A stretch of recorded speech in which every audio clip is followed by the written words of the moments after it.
As you can see, this time we are doing Darksiders 2 because we finished with Darksiders 3, and chronologically in the in-game chronological order, Darksiders 2 takes place after Darksiders 3. Now I'm just gonna make sure that audio levels and everything is working, and then we're gonna jump right into gameplay. Alright, just give me a second, guys. Perfect. So, according to the developers, this game takes place after Darksiders 3. All of the events in this game take place after Darksiders 3, so sometime after 10 years of the beginning of the main story. And they all finish some undetermined time before the end of Darksiders 1, before the end of the main story. As you can see, I already have 2 saves here. One of them was a full 100% completion save, and the other one was basically speedrunning for New Game Plus. We are going to do a little bit of New Game Plus in this lore stream, because I do want to go to the Crucible with you guys. And the Crucible is only accessible once you hit level 25 in New Game Plus. But we're not going to play through the entire game twice. In New Game Plus we're really only just going to play as much as we need to play in order to get to level 25. Alright, so let's get started. This is Dev's story that we're playing this time. And we are going to play on normal as usual, because I don't hate myself.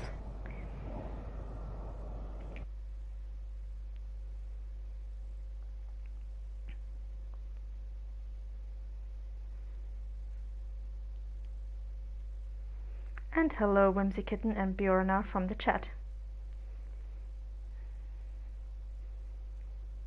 There can be no life without order. Good, evil, darkness, light. There must be balance in the universe. Such is the decree of the Charred Council, an ancient body charged by the Creator to preserve the very fabric of existence. But the balance has been broken. Even now, Earth smolders in ruin, fallen to the demon lords, and the Destroyer carves a new kingdom amongst his mighty chosen. Some say the Horseman War triggered the apocalypse, that he rode to Earth unbidden and doomed all of mankind. But what of the other horsemen, fearless enforcers of the Council's will? What of fury, strife, and death? To know those names, you must first know another. Nephilim, cursed union of angel and demon. The Nephilim, countless realms destroyed and burned them to ash. But 4 amongst them grew weary of the slaughter and feared their conquest would imperil the balance. And so a truce was made. The 4 would serve the Council in exchange for unimaginable power. Thus were the dreaded horsemen formed, and the riders' first task was to purge their own brethren from creation, to annihilate the Nephilim and destroy their souls. Let us now cast our gaze to one amongst the 4, not War, who lies chained at the Council's feet, professing his innocence, but one who would save his brother above all else. He has many names: Kinslayer, Executioner, Death. Alright, so I hear you guys on the sound not being very loud, actually being barely audible. I'm gonna change that as soon as the cutscenes are over. To bargain for war's freedom, Death swore that he would resurrect humanity. But he knew not how this might be done.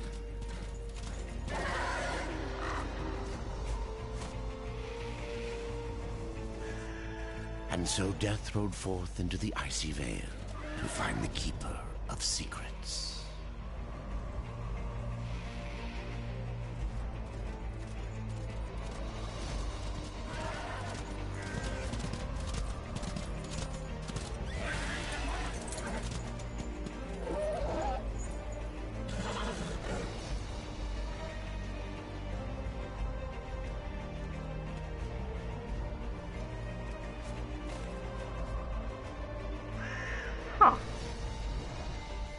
So apparently we're having some really weird sound issues. Sorry about that, guys. I honestly don't know what happened there. Please let me know if sound problems crop up again. And if you can't hear me or you can't hear the game or anything. So yeah, this was our introduction. Basically the game just catching everybody up to speed real quickly for those who have not played Darksiders 1. Interesting things to note here is that this narration basically confirms that the council was charged by the creator with maintaining the balance. So it's not like they just came in one day and decided, oh, I guess we're the one who's gonna take care of the balance, but no, it was actually the creator who put them in charge of this. Also that obviously the four grew weary of the slaughter and decided to defect from the Nephilim horde. And that war was supposed to gather and destroy their souls, which we will soon find out he didn't actually do.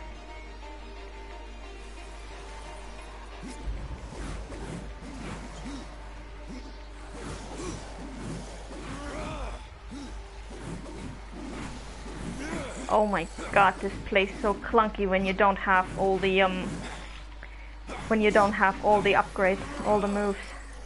I can literally just do the basic combo, that's just sad.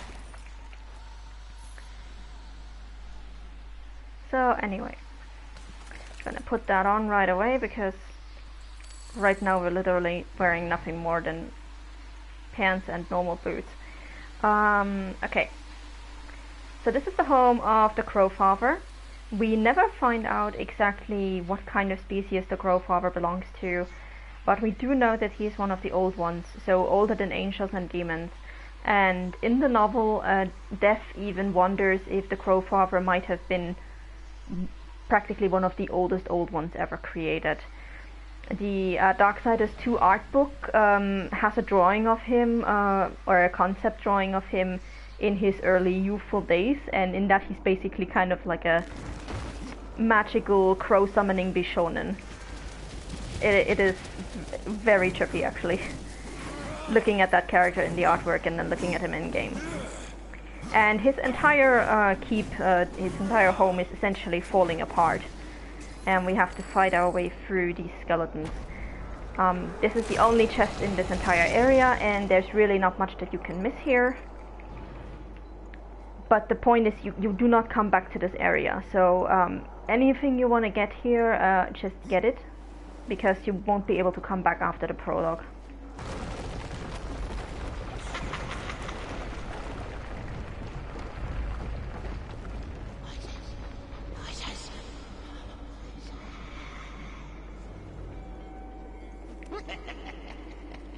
So there he is, that's the Crowfather. Of course it won't be that easy.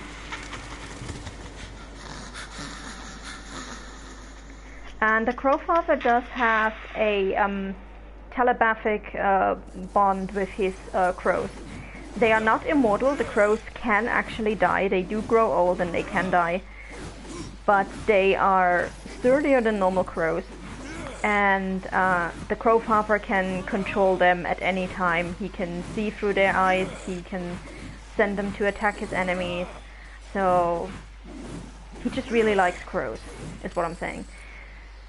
Alright, let's pick this up. It's all gonna be vendor trash. Except for this one. This one is actually better than what we're currently wearing. And if we just go to the inventory real quickly, we'll be able to see here in this tab that probably nobody ever reads, that Death has two companions, one being Dust, which is a crow who is supposed to be able to tell us where to go, but at least in every single playthrough that I've played, Dust is very unreliable. In the Abomination Vault novel, he is basically described as a huge coward, but he argues with Death. He likes to talk back to him, and yes, he was given to Death during a trade, and the Crowfather does share some lingering telepathic bond with him, which becomes relevant in the Abomination Vault novel, where Death basically learns that the Crowfather is under attack because he can see the attack through Dust's eyes. And yeah, he's been following Dev around ever since. And as much as Dev usually acts all kind of aloof and like he doesn't care for this crow, in the Abomination World novel, he does at one point threaten the soldiers of the White City that he's going to slaughter every angel in the city if they hurt this crow. So he does care. On the other hand, we have Despair, who is Dev's horse, and Despair basically was tamed by Dev when he and his brothers first got their horses. He was the first horse to be tamed, and but it's basically depicted in the comics, which are not entirely canon, but according to the comics, he was the first horse to be tamed. And judging from the horsemaster saying, "Have you failed to throw off your rider for good?" That kind of implies that he did manage to throw off Dev a couple of times. Despair is probably the most vocal of the Phantom horses. If you wait around long enough while riding him, he will just start neighing and whinnying at you. And yeah, very good Phantom horse. Basically adopted its appearance after its rider, which is why it looks old, skeletal, and half rotten. So yeah, there we have it. Dev's two permanent companions. Also, for the absolutely adorable mind picture, at some point, even though Despair's mane is basically a phantom mane and not made out of actual hair, at one point in the novel, they are going to a realm made of ice and snow, and Despair basically huddles up under, Dust huddles up under Despair's mane, which is just the cutest picture ever. Ow! I should really start dodging these guys.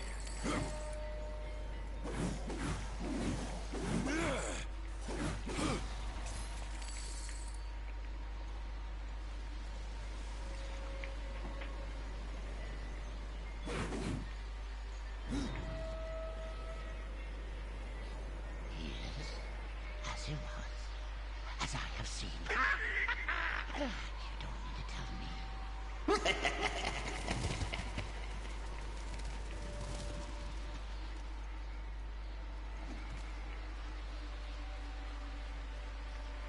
So yeah, the Crowfather is basically talking to his crows in this case, and what he just said.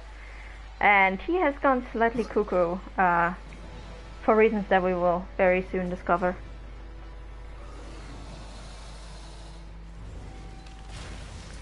As for the question from the chat, at least according to the Abomination Vault novel, Despair is usually pretty chill about that. He's usually not too bothered.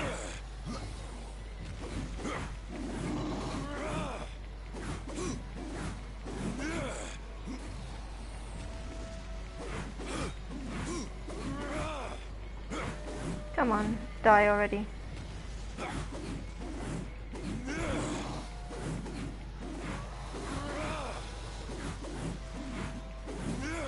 This fight is kind of hilarious once you play it in New Game Plus, because in New Game Plus this is gonna take us all of 5 seconds. It's gonna be such a wimp of a fight.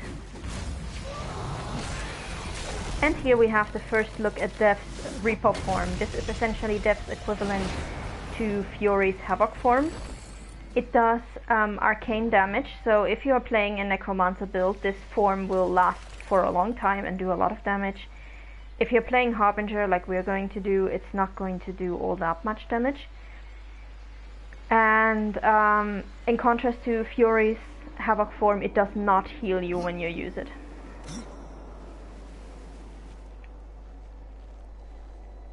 Okay, let me have a look at the sound, guys, because something is clearly not quite right here.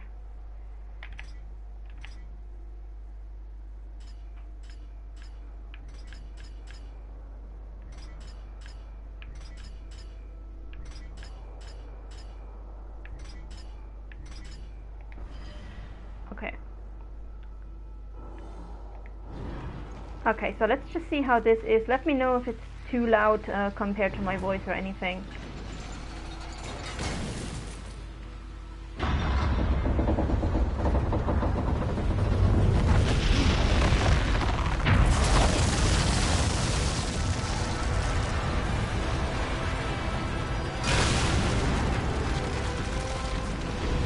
like this elevator kind of is a safety hazard, but okay.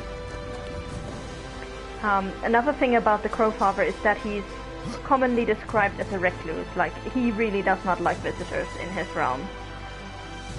So, no wonder he's not maintaining this place.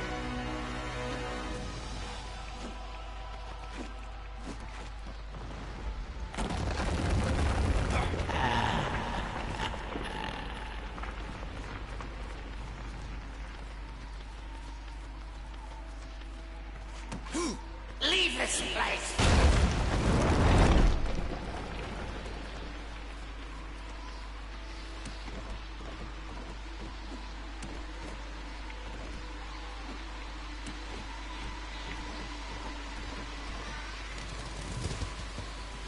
Alright, I think we should be getting to the Crowfather soon.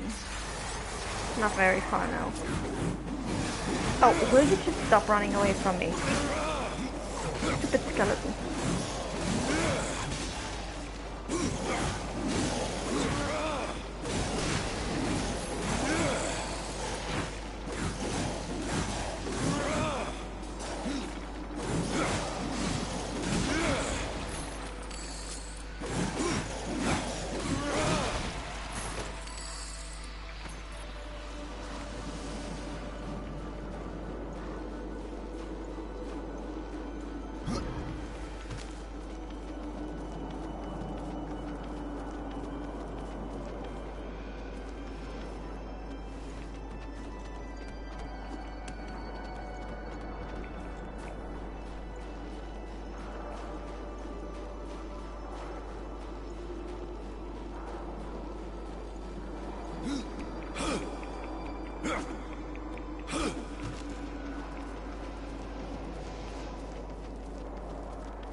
Hello Hydra, how's it going?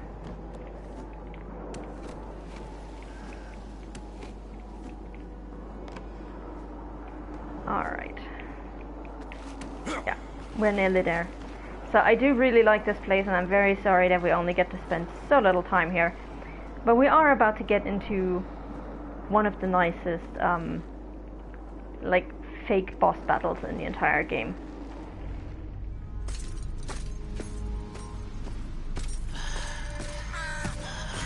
Voices. Always voices. Torment without end. Keeper of secrets, I need your help. I helped you once before, Horseman. Look at me now. How I cursed that day. How I curse you. Careful, Crowfather. I'm not here to put you out of your misery. Not yet. I know why you've come. Your brother, the one called War, he's been imprisoned by the Charred Council and awaits their judgment. For dooming the Earth. For mankind's extinction. Why should I care about your brother's fate? Because you know the truth. Your secrets can save him. The Council will condemn War. Strip him of power, let him rot in oblivion. To hide the truth. My secrets cannot prove his innocence, Horseman. No, but they can help me to erase the crime. Bring mankind back from extinction. Madness. If it's madness, then who better to show me the way? Should a way exist, you will find it here. The Tree of Life. Let me pass. Not yet. That which you gave me, you will take it back. In exchange for its secrets, you agreed to keep the amulet. No. The voices, they curse and threaten without end. They cry to return. You must destroy it! I cannot. You annihilated their flesh. Why do you guard their souls? Open the portal. You will not pass while I live. So be it. Just take the stupid amulet, Death. God damn it. Here your brethren are trapped in eternal torment. Do you wish to join them? And what of War? Would you kill your brother to save your precious balance? He is innocent. Are you so certain?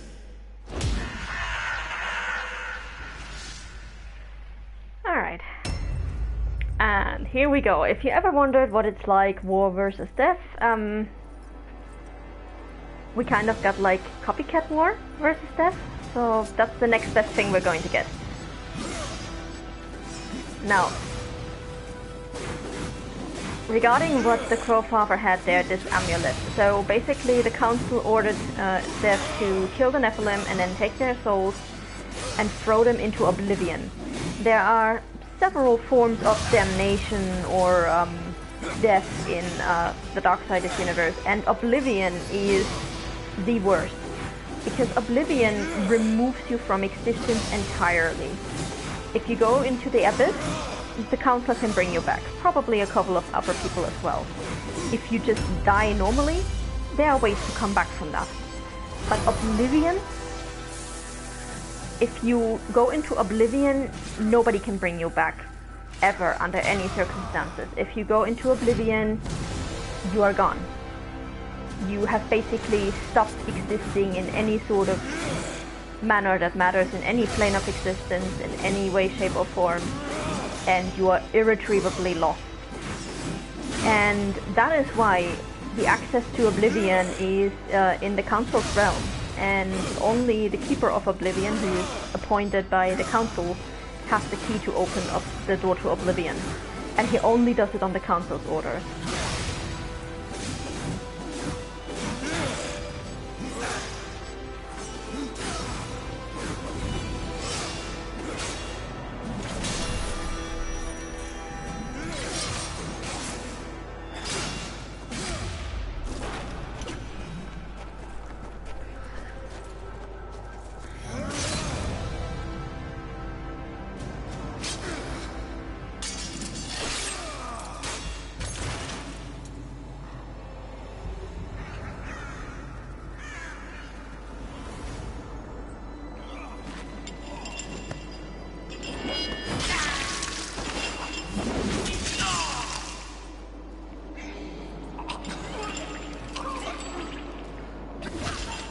Open the portal. Oh. Your secrets die with you, old fool. My secrets, but not yours.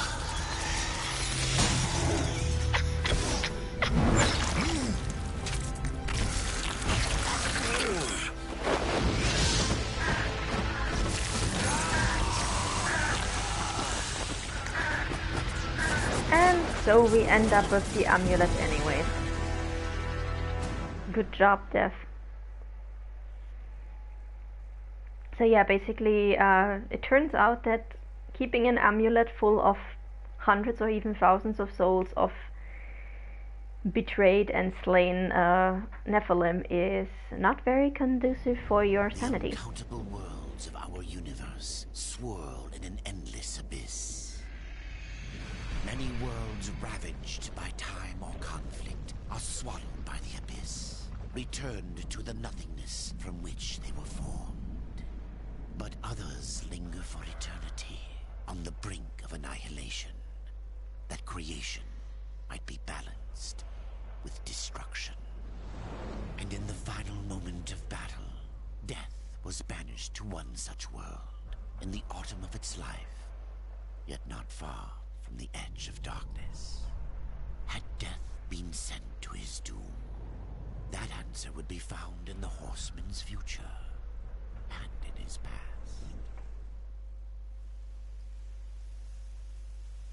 Be still, horseman. You are wounded. Don't touch me. Your arrival here is a bad omen. Yes. It troubles me greatly. Old one, there's more trouble ahead if you don't start making sense. Where is the Tree of Life? Life? This world is dying, lad. Choking on chaos and corruption. We can do little to stop it. Soon, The great tree too shall perish, and with it, the last of my people. Is that not what brought you here, Pale Rider? I seek the tree, though chaos and corruption don't concern me.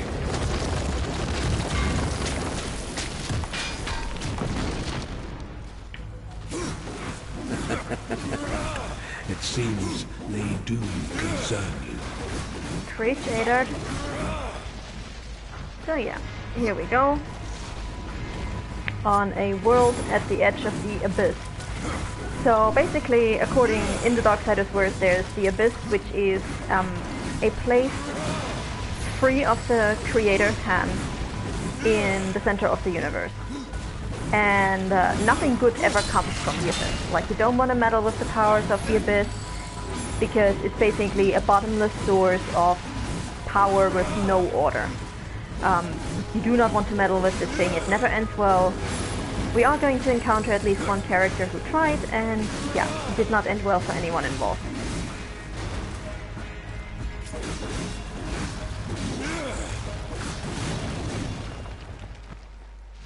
Alright, there we go. You fight well, but this corruption can't be beaten with a blade. Seek out the Forged Sister. Ask her about the fire of the mountain. Help her, and she will help you reach the tree. As for me, I must return to my work. And who are you to command a rider? I am a maker, older than even the Charred Council. These hands have laid the foundations for many worlds, but that was long ago. And now, they but hardly know the touch of stone.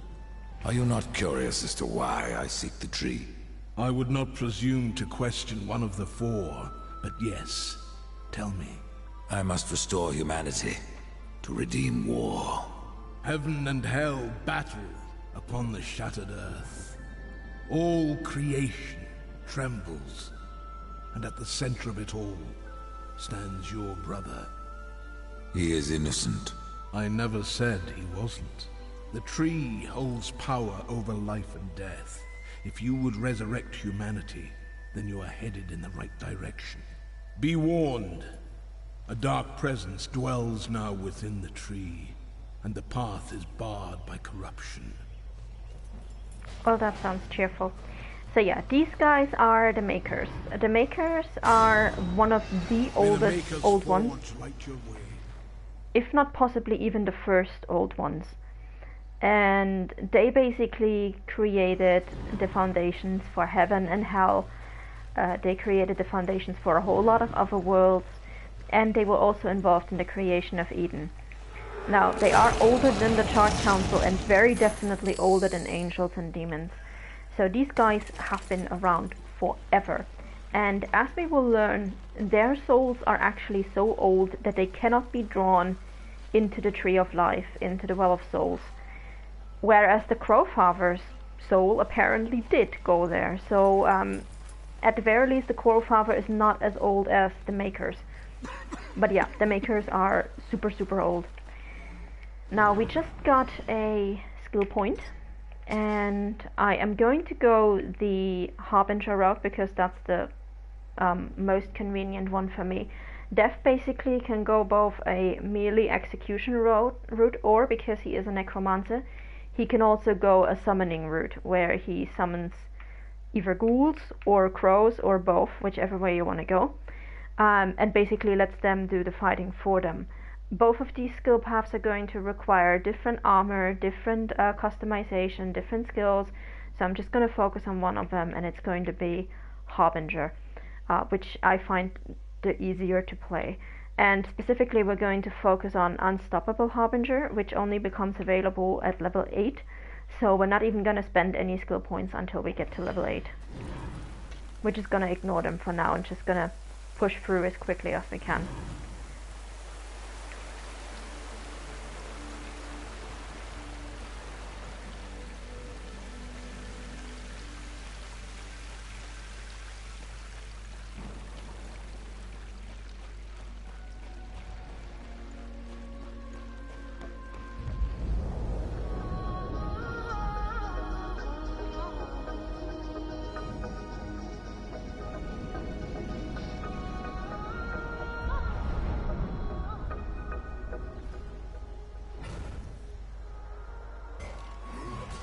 Alright, and first we talk to this guy. The Reaper. It's about time you came. The Makers are dying, and our realm. We few are all that remain. A warrior's life is never easy, old one. Aye, not easy, but simple. I always saw my end with blade in hand, a field of enemy dead before me. And what glorious end awaits you hiding behind these gates?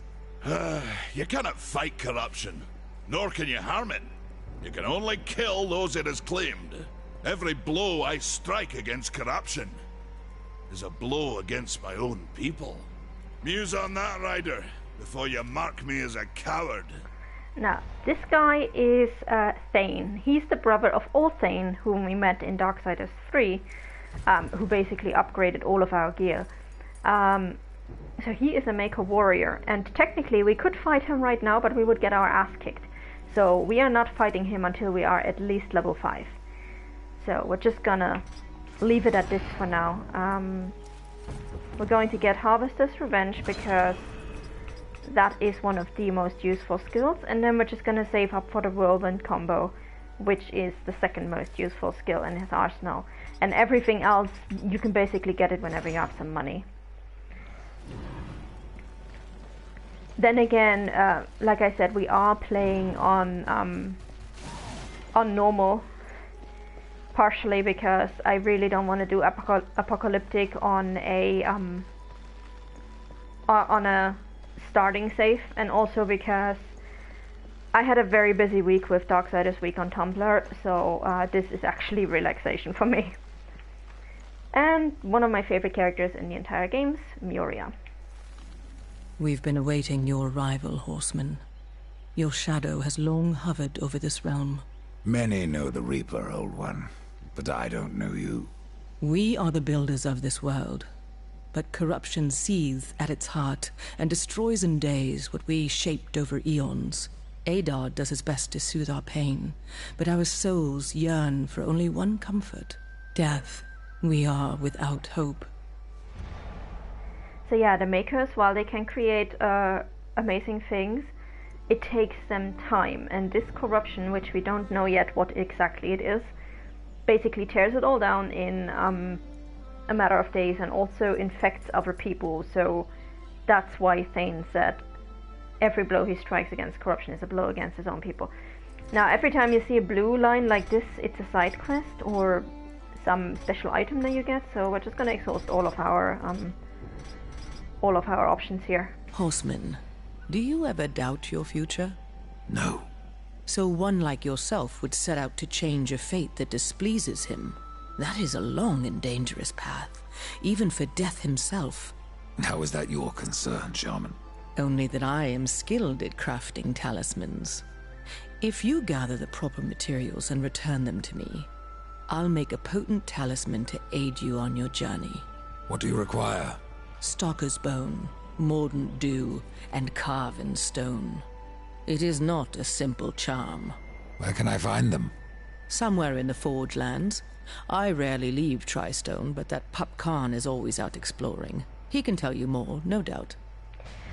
Spoilers, the talisman is not all that great. But we're gonna get it anyway. Tell me, Shaman, what is corruption? I only know what I fear it to be. That corruption is hate given life, and that hate does not come from trees or stones, but from ourselves. She is actually pretty right on the money, as we will find out later. It's not just hate in general, it's a specific kind of hate from a specific person. You despair, old one, and yet raise life from the earth. I am a shaman, bound to this task even as our days darken. We are as the vines, coming to root, then to flower, and then to decay, dropping seeds upon the dust. A circle everlasting. I cannot stop it, nor can I stop you. Tell me more about the Tree of Life. The forest around the tree has been corrupted. It hungers. You cannot reach the tree, not with breath still in you. We'll see about that. The path of a brother troubles you.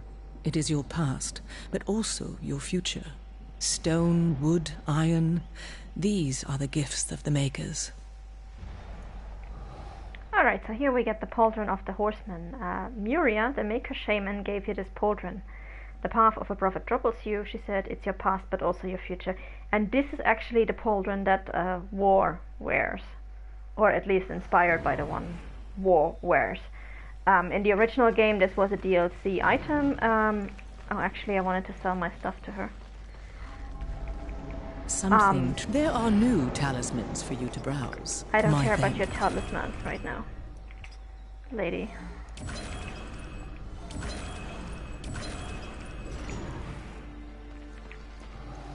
As you reap, I will sow. And I would love to equip that pauldron right now, except it's level 5, so we can't even wear it yet.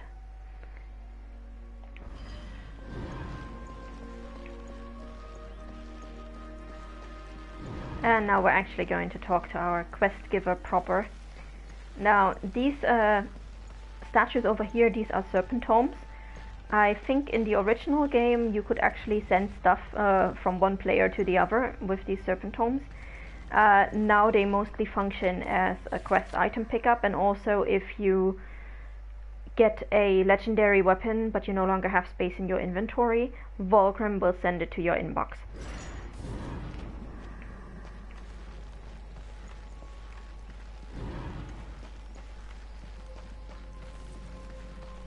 This guy over here is Valis.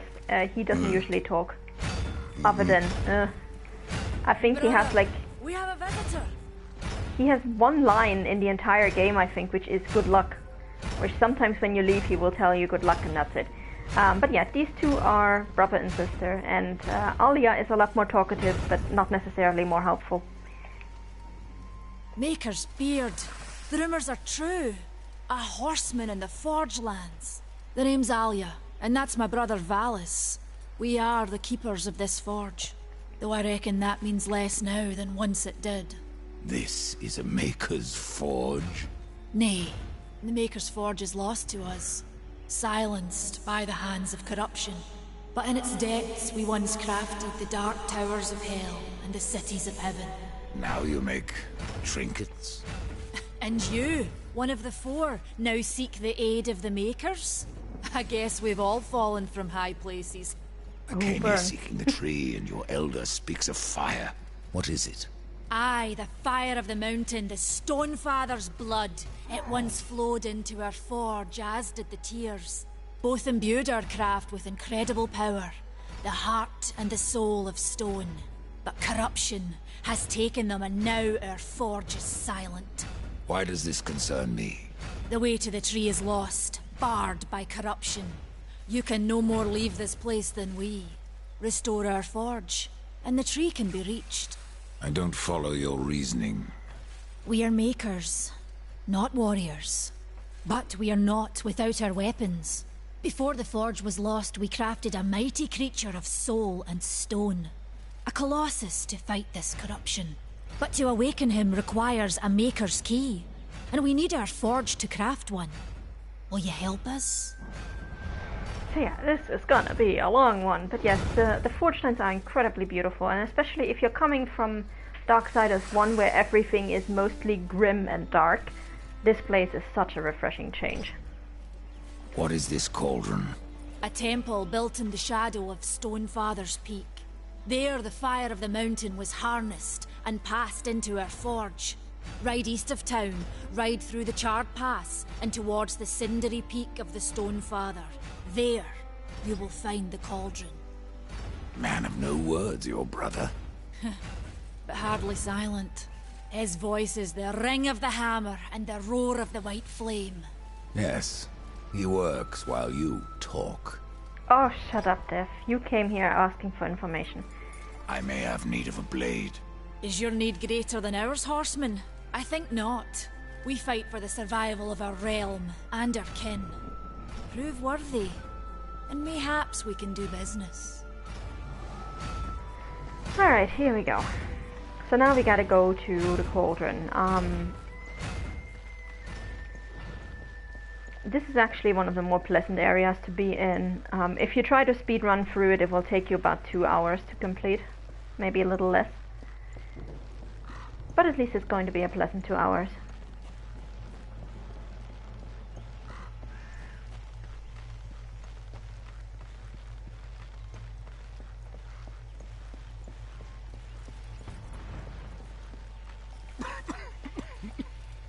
The fire is more valuable than I, horseman. You should make haste to the temple. Fire alone won't save your realm. You speak of the forge. Aye. Without the fire and the tears of the mountain, without the forge itself, we have no means to clear the forest and reach the tree of life. What then?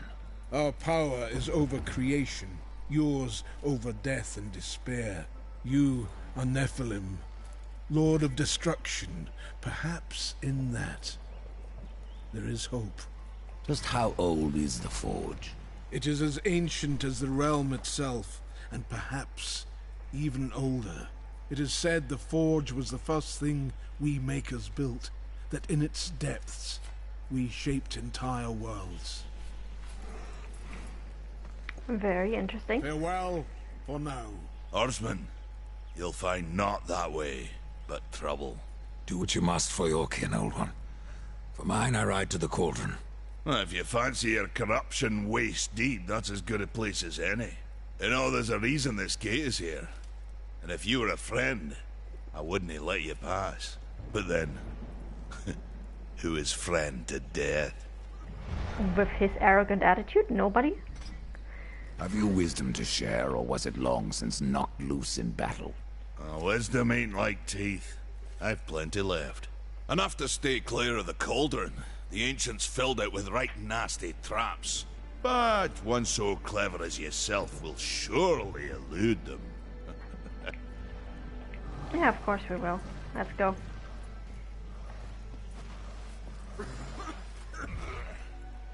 So yeah, this realm is old, and that forge is really, really old. So we're gonna have to get the fire going, get the tears going, and then access the forge and unleash this guardian that's supposed to help us. And spoilers, we're gonna have to fight the damn thing. Because of course we do.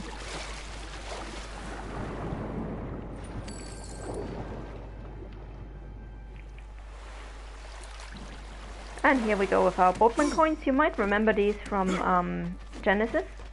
We're gonna use those, or we are supposed to use those to buy stuff from Volgrim, but pretty much everything Volgrim sells in this game is complete and utter loot box trash, so we're not going to bother. Also, that thing where he said like free use of the serpent holes for you and your kin doesn't even tell us about the serpent holes this time. Doesn't even offer us the serpent holes. Very rude, in my opinion. Anyway, we're gonna meet Volgrim soon enough.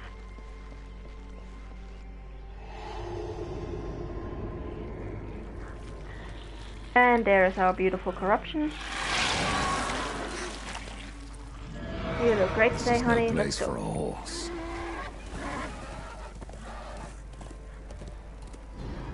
And I just wanted to show you guys like why I said despair is the most vocal horse. So just gonna stand here for a few seconds.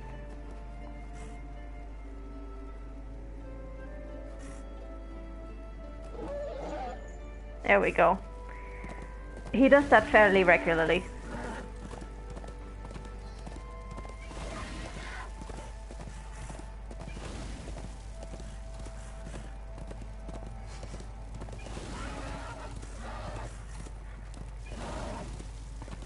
Now we're just gonna pick up a Book of the Dead page over here.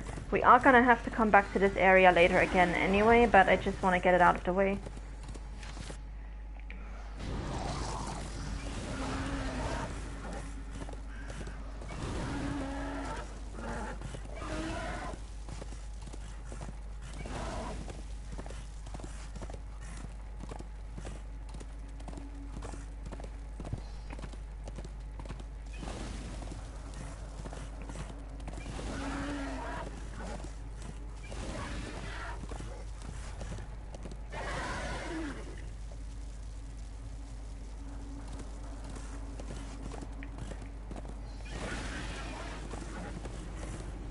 Alright, and here we've got the Weeping Crag.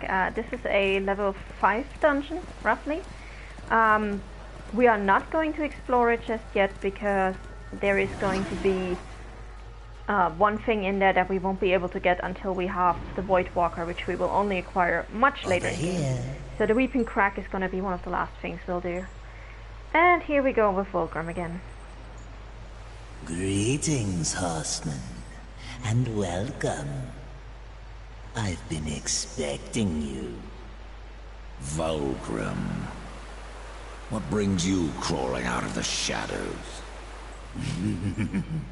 I wouldn't want to lose my most valuable customer. Not to what lurks at the edge of shadows. So here I am, to offer my wares. What do you know that I don't? I'm not here by choice, demon. I merely followed the trail of carnage. Your blades are as sharp as ever. Even still, I may be able to help you. I carry things others would frown upon. Go on, take a look. You won't be disappointed. Or at least he's not trying to flirt with us this time. I have new items. If you have the coin.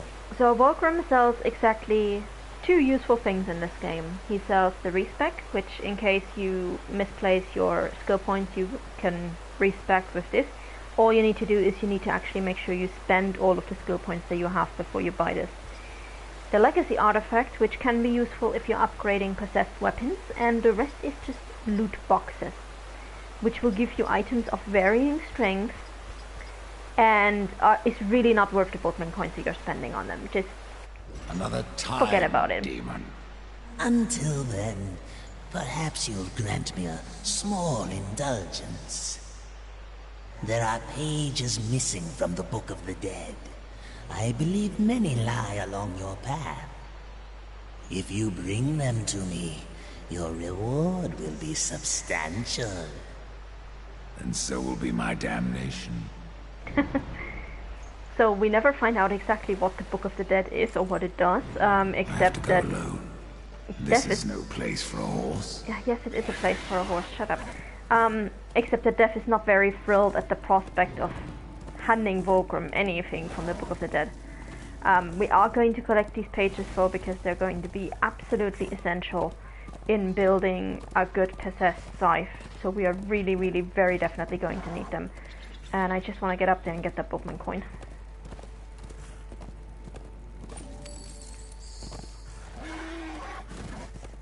Alright. Now there's going to be a few side paths here that we are going to ignore, and a few that we are actually going to take. I am going to try to get through the cauldron at least today, but this game is long. It takes forever. Like if you do a full playthrough, it takes 20 hours or so. So we're going to be here for a while. Out of the way, out of the way. Thank you.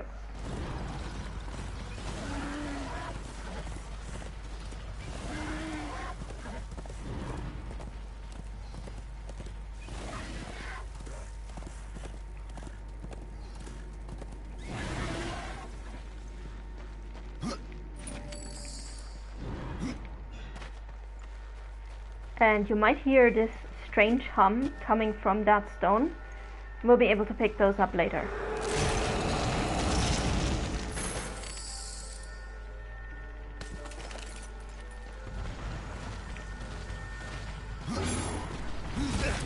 Ouch. Whoa, Despair, where are you going? Honey, please.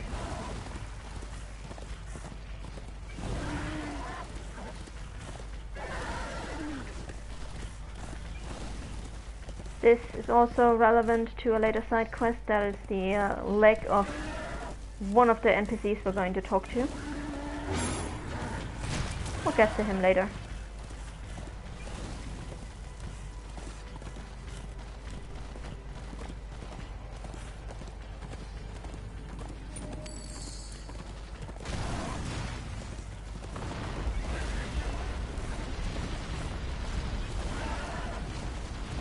And I think we might actually need to fight at least one or two of these guys now.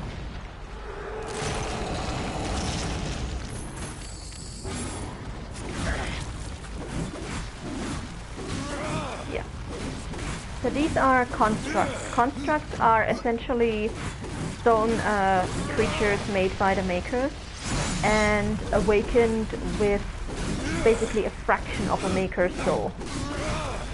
And most of these are relatively weak and relatively easy to defeat, but the bigger they are, the harder they are to defeat, and the more of a maker's soul they actually need. So there are some constructs that require an entire soul in order to function, and others that only require like a tiny little bit of it. And most of these constructs have either been completely corrupted or at least driven mad by corruptions, because otherwise they would not attack us. They are not meant to be instantly hostile to anyone who comes into the realm.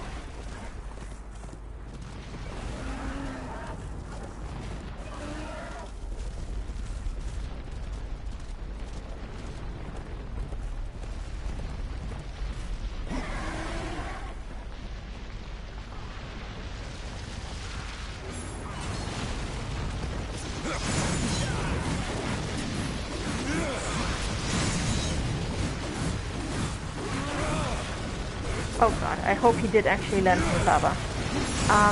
Knocking constructs off of these platforms is very tricky, because sometimes if you knock them down and they land on a rock or something, it doesn't kill them, and then you're just standing here and the next cutscene won't trigger. So you gotta be careful with these.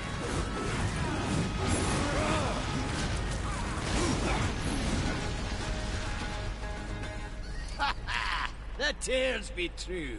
A rider has come to the realm. Not another one. You're the Nephilim, the one they call Death. How did you get here? Took a wrong turn. It appears I'm stranded here with the rest of you. If you seek the cauldron, you should know that it fell to corruption fair long ago. I can still feel the fire itself rumbling deep in the earth. I'll take my chances. Oh, finally someone who can tell us where the shaman's ingredients come from. Awesome. Your shaman has offered me a talisman if I bring her the materials. You'd be wise to accept then. Her craft is mighty powerful. Where do I find Stalker's bone? You'll find stalkers prowling the cauldron. Should be simple work if your name is any indication.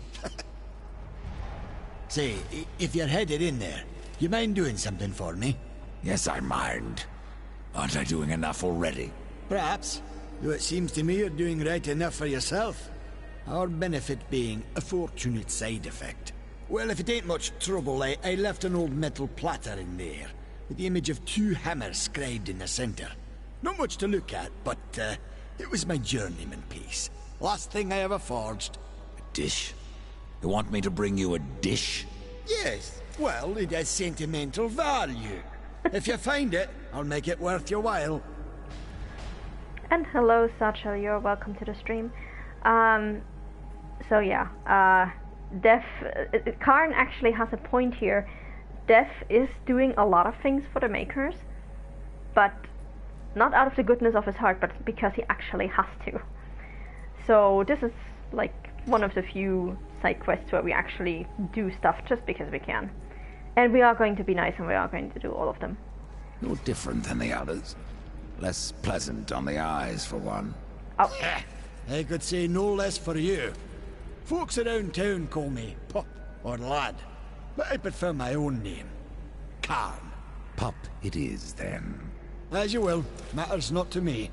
Ah, Death, you're such a dick. Seriously. Why not restore the fire yourself? I came here just for that purpose. Figured I'd pop the cork, so to speak. Be the hero. But the cauldron is locked up well and tight, and the way through is swallowed by fire. You look capable enough. Perhaps you can find a way. I'll wait here and guard the entrance. Oh, that's so nice of you, Karn. Okay, let's see if any of these constructs dropped anything useful, but it doesn't look like it.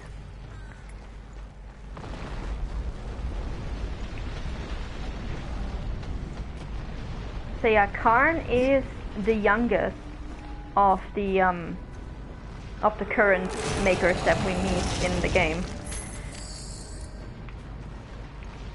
And yeah, most people call him Lad or Pup.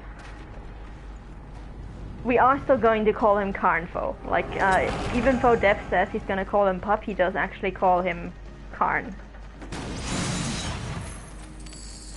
quite a bit actually.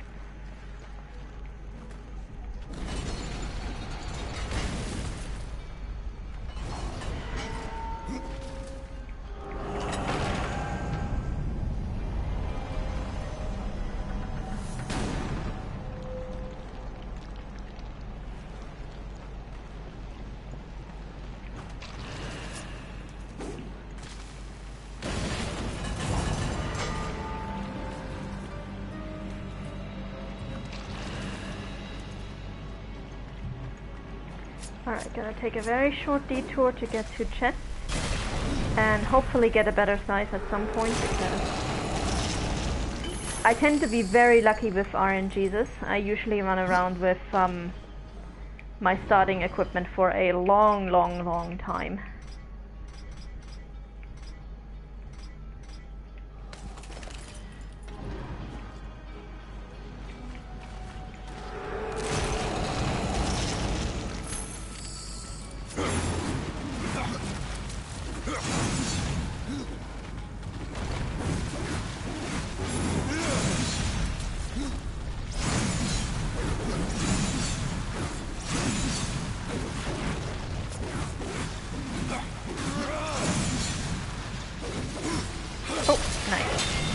And this game actually has executions, so if you get an enemy to low HP, you have a, I think you start out with 3% chance of being able to instant kill them with a button.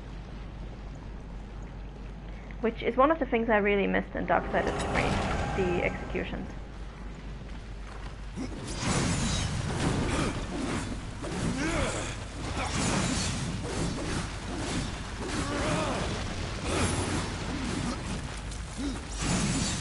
Alright, let's get rid of these guys.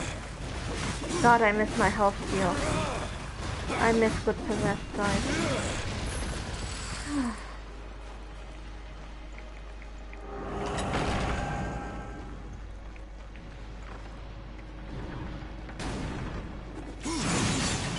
I cannot. Yes, you can.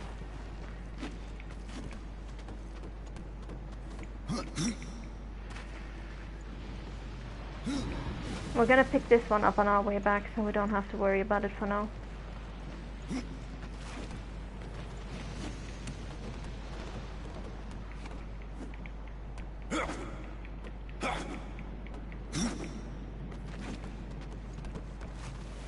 Now, as for Death, Death is canonically the oldest and most powerful of the horsemen. But I'm not quite sure if in a battle of sheer physical strength it would be either him or War, because a lot of Death's power comes from, one, his ability to summon ghouls and crows, and secondly, it also is that Death, according to the ancillary material outside of the games, has a healing factor that basically makes him near invulnerable. So basically any injuries that he gets, he just regenerates really fast, which obviously is not happening in game, because that would make for a very boring game, because you'd never run the risk of dying from anything. But canonically, in like all the side material, Death does actually have this insane healing factor that makes him so hard to kill.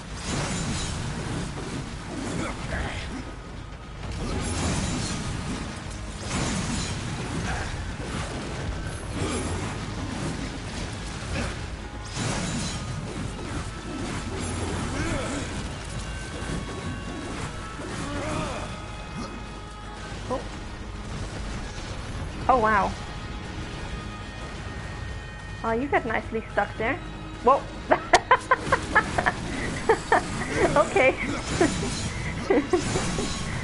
Goodbye, cruel world.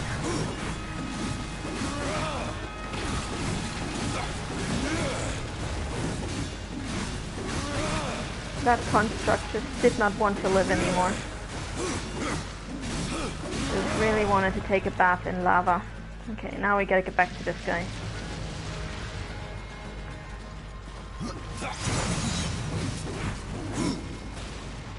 There we go. Much better.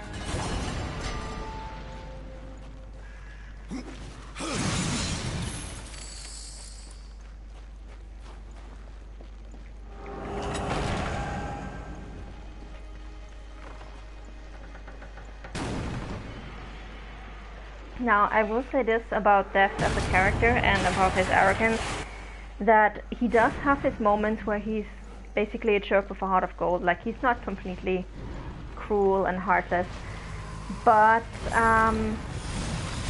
he does have a habit of not trusting people. He does have a habit of wanting to do everything himself. And if you are a fan of Death, read the Abomination World novel with caution, because I gotta admit I like Death a lot more as a character before I read that novel. And I'm going to spoil the book here for everyone, so if you're still planning to read this book, then I'm very sorry. You might just want to not listen to the stream for the next 30 seconds.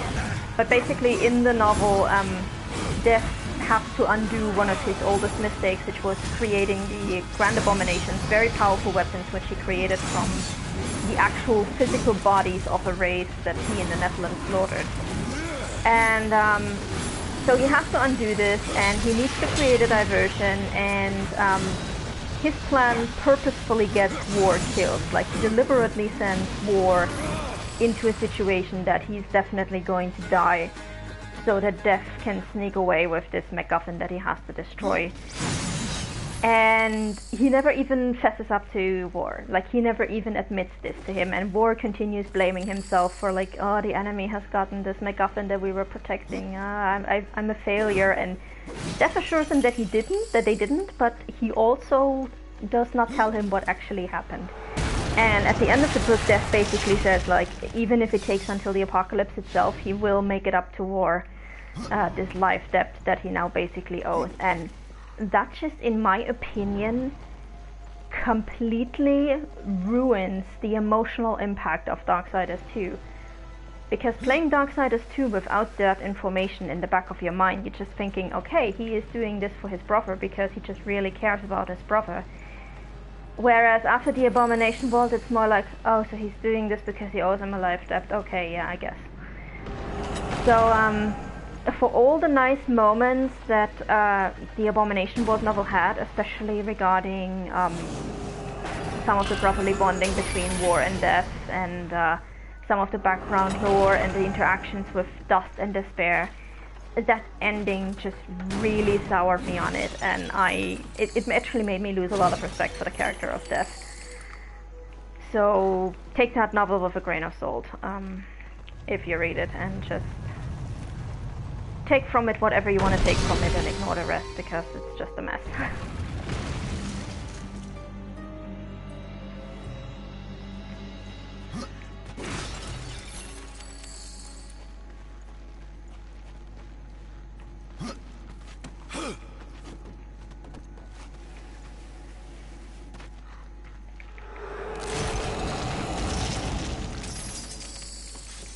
Alright, now I think there's also a Pokemon coin here. Yes.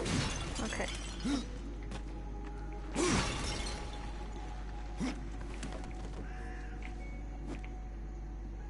Seriously? Come on. Death. Let's get that coin. There we go.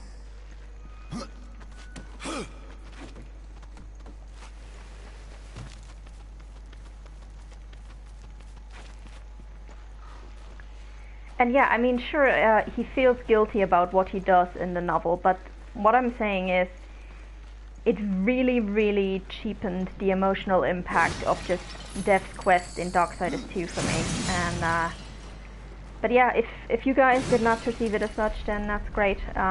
Kudos to anyone who managed to read that novel and not come away with that take. Impossible. Okay, there we go. At least you can put on your boots, and I really love this background here. The volcano and the lighting, like, good job for the lighting team. Amazing work.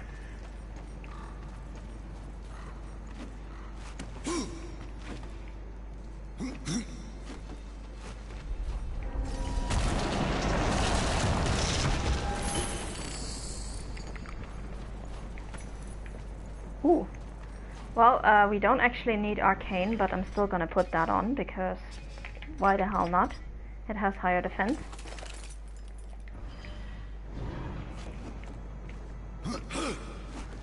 As we are going to go through the game, we're actually going to sell pretty much all of our arcane gear because we just don't need that. We're going to be playing as a Harbinger, and so every single piece of arcane gear is mostly going to be useless for us.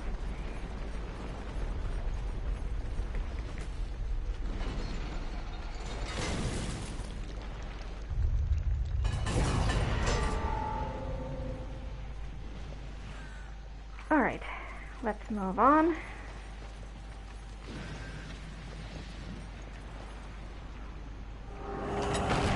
As for the question of how many years have passed since the novel never explicitly says when it takes place, except that Death has been gone for 500 years. And I would have to read it again to see if there was any indication or any verification of it, but I think it's implied to take place 500 years after Eden. So that would have been several thousand years ago by the time of this game.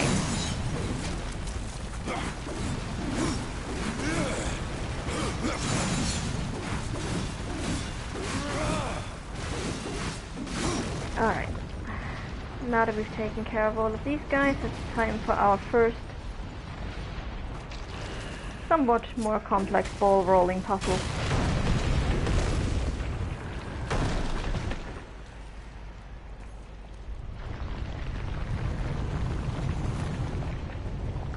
And yes, as for comment from the chat, in the novel, Uriel is very, very young. She is basically has just reached adulthood, and the novel actually includes the first meeting between Uriel and War. Alright, so we're gonna take this one over there because we need to go that way anyway. So the novel is really, I think the novel is actually more interesting if you care about the side characters of the game than the main characters of the game. Especially if you are a fan of Azrael, the novel is for you. Azrael in the novel is just a treasure.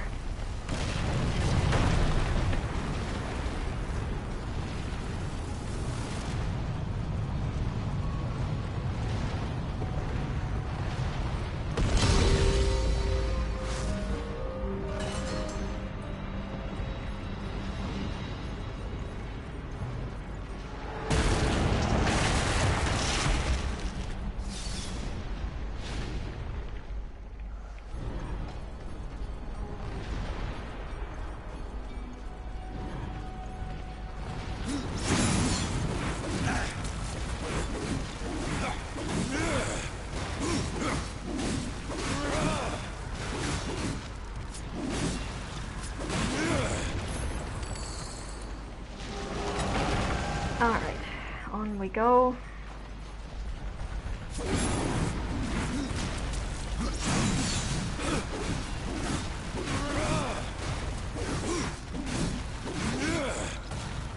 Oh, come on.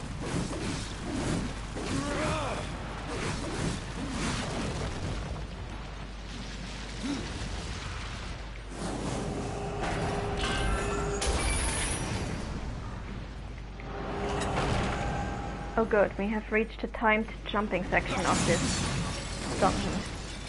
That's gonna be fun. Alright, let's try to get through it.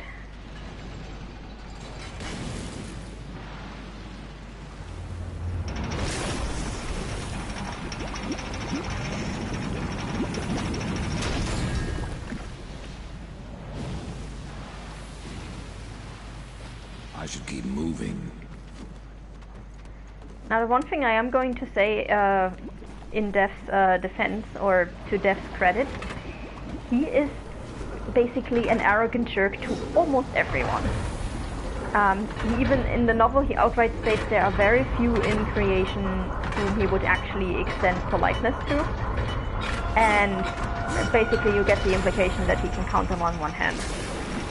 One of those people is Azrael, who is the Keeper of the Well of Souls and also called the Angel of Death, and also one of the only angels who really does not feel bothered by death. So I understand why those two would kind of get along. Okay, now before we're going to get that, we're going to get a chest down here. And that over there is Karn's platter that we have to put up, that we have to pick up his dish. So we're going to get that in just a minute, but I just want to get this chest over here first.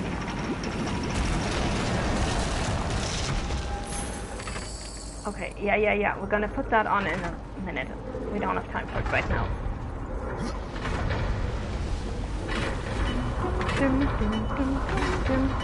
Okay.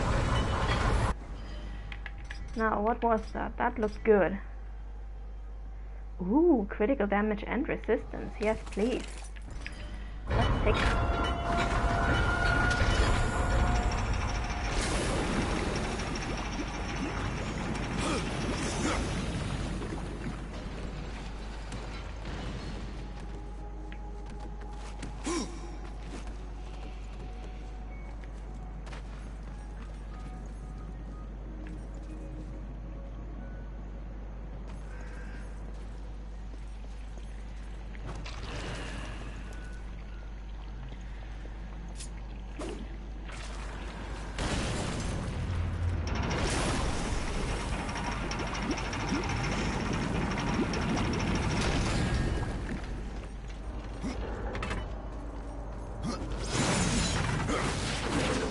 And as for the comment from the chat,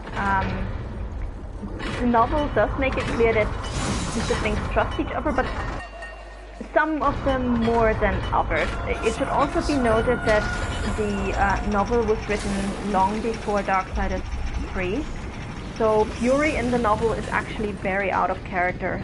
Fury in the novel is much more sensible and calm and much more caring about her brothers.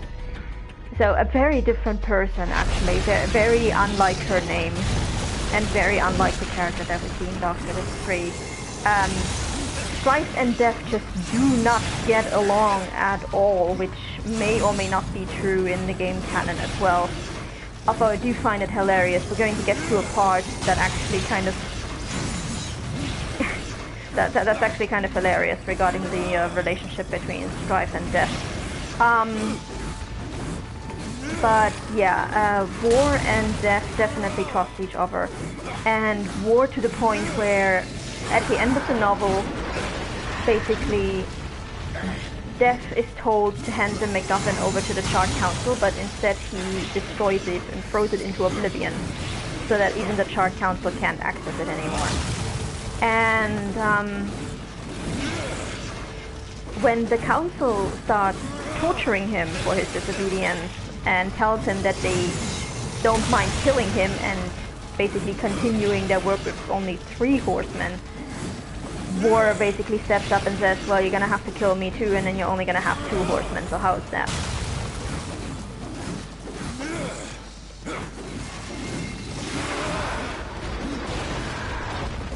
So yeah, Death and War definitely get along pretty well.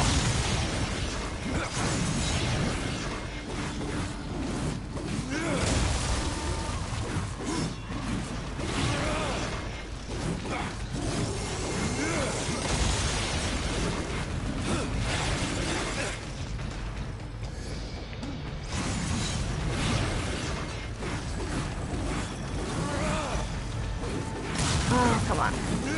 Come on.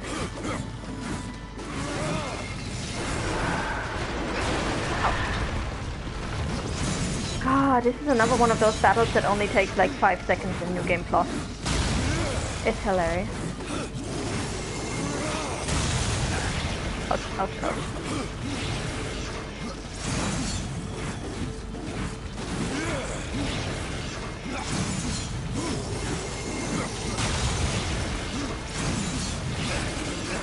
Ah, what the hell? There we go.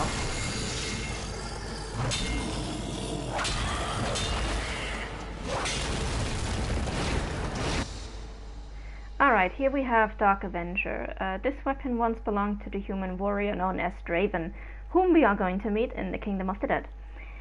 During countless duels, the weapon absorbed Draven's own rage and thirst for revenge against those who wronged him. We're also going to meet those who wronged him. The Dark Avenger is infamous for possessing a furious lust for blood and carnage. We're gonna sell it. There's only a few secondary weapons in game that are going to be really useful for us, and this is not one of them.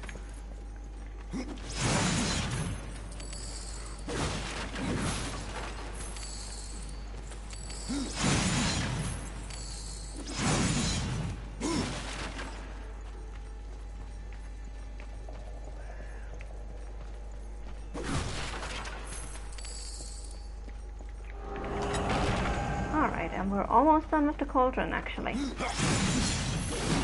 I'm gonna keep on smashing all of these because I do want my health potions back. This is the problem with the early game when you don't have all the skills that you want. You're basically just so dependent on the potions. And like I said, RNG just hates my guts. So it's gonna be a lot of like furniture smashing in the early parts of the game, at least.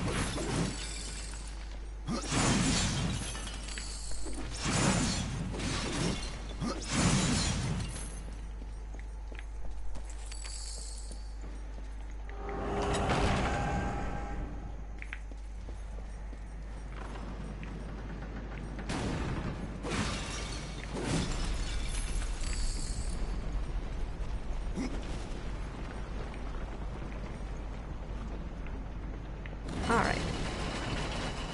Here we go, one cauldron cleared.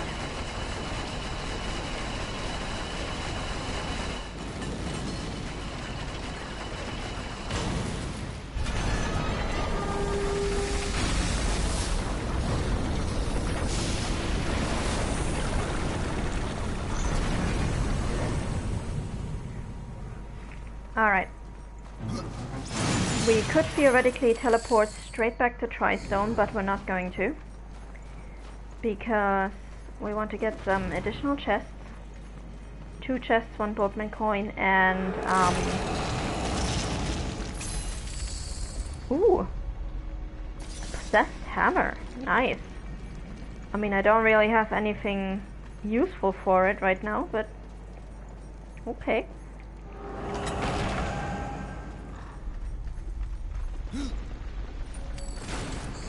Alright, there we go.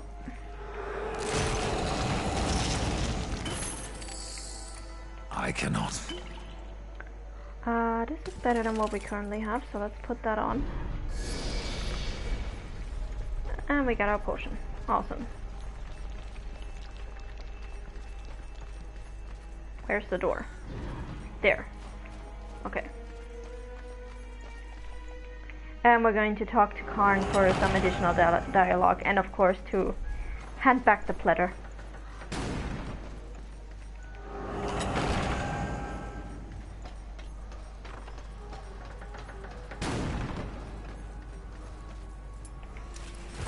The mountain has a voice!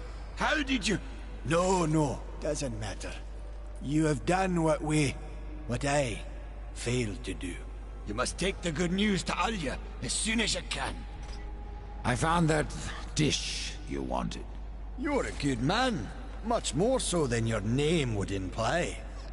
I'm in your debt. Yeah, he can actually be quite nice when he's trying. What is mordant dew? Mordant dew is the venom those stingers get you with, if you let them too close. You'll find them in Drenchfort.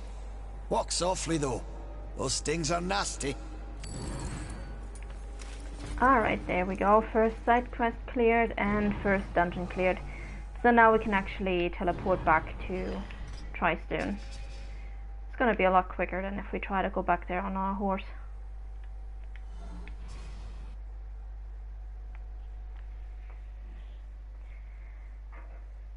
As for whether the sibling bickering is more just bickering or actual animosity, with some I would say it's definitely more like sibling bickering and more like siblings being at each other's throat, like exactly the situation that we had with Strife and War in Genesis. That is very much just siblings being siblings.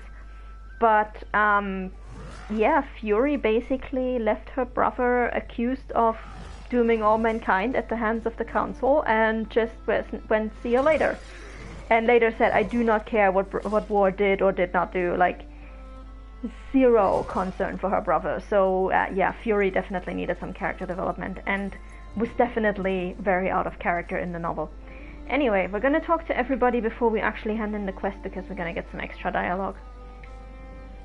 I saw the fire spreading from here, horseman. Tell me, any eyebrows left under that mask? I don't know, we never see Death without his mask. For all we know, he might not even have eyebrows.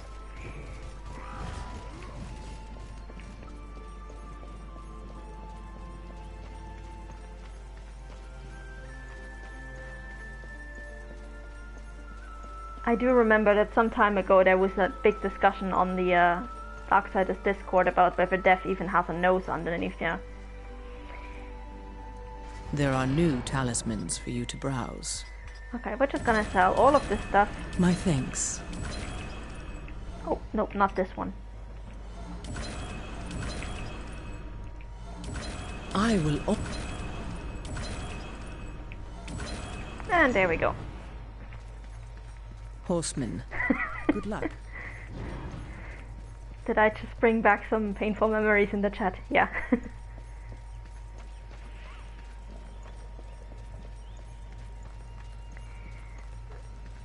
But yeah, we are now going to get to one of the most, implication-wise, most hilarious dialogues regarding, especially because it's regarding the Death and Strife dynamic.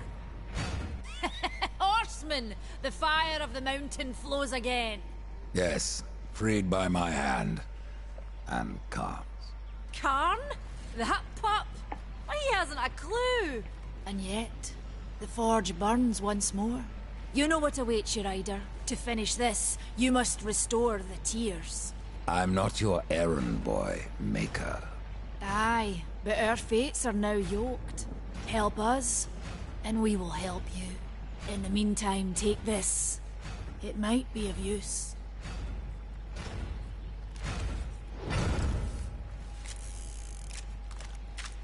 I know this pistol. It belongs to my brother, Strife. How came it here? I cannot say, but there are other goods you may barter for now as well. Restore the tears, then return to me. This is what I find truly hilarious, because with War, it's like, I gotta immediately rescue my brother, I gotta undo his crime, I gotta make sure he gets freed from the council. And then he gets Strife's gun, and he's just like, I know this pistol, it belongs to my brother, how did you get that? And she just goes, I don't know. And Death is basically just like, okay. So either Strife has a habit of handing out his guns or misplacing them or whatever, or Death is just like, yeah, priorities, I'll worry about that brother later. It's like, it's just absolutely hilarious to me. You said there were two things that powered your forge, fire and tears. Yes, fire to wake the earth, and tears to calm it. Both gifts of the Stone Father. And fire will not be enough. Nay, we require both. Where might I find the tears of the mountain? To the west, past the fjord and into the Drench Fort, you will find the tears within. Oh, that was actually very helpful. So yeah, here we have Redemption, which is one of Strife's two pistols, specifically the one that only has one barrel. Redemption has, let me just have a look at it. How much was in that magazine? Oh, it's you, Horseman. I think it's at 8 bullets. So definitely more than a normal revolver. Is a bit stronger than Mercy compared to the strength of Mercy in the first game. But yeah, how did we come by these? Who knows? This game takes place after Darksiders 3, so possibly whatever happened to Strife in Darksiders 3, or at the end of Darksiders 3 when he was fighting the Destroyer, explains why his gun ended up here. I still don't know what the tears are, Maker. Then listen well. Long ago, the Creator formed a mountain, the Stone Father. For eons, that mountain towered over the abyss. From the mountain's depths flowed raging fire, and from its peaks, pure water.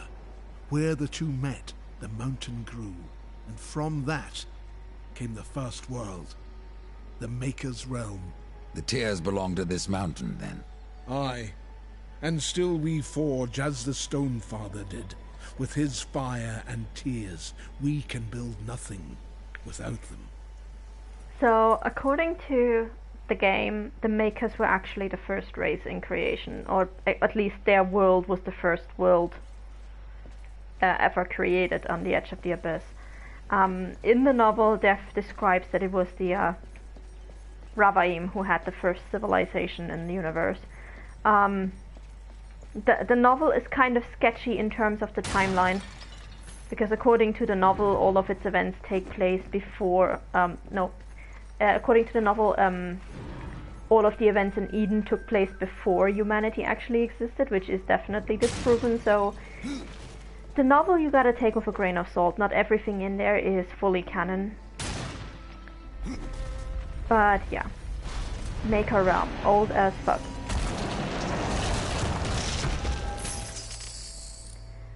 Now, nice hammer that we can sell immediately because we don't need it.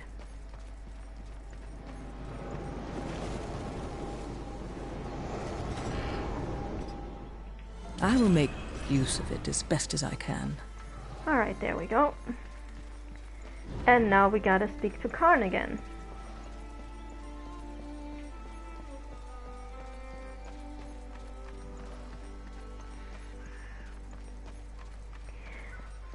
According to the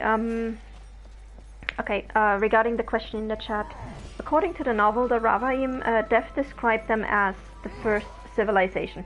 And yes, they were the first people the Nephilim destroyed, according to the novel. But Death also said that they were the first who had an actual civilization. And the reason why they went after the Ravaim first, and this was Death's entire idea, was that the Ravaim could use their own bodies to shape tools and to shape objects.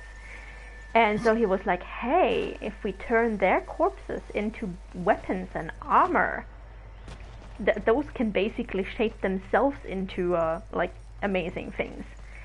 And those weapons were so powerful that even the Nephilim ended up destroying some of them because they would not want to use them.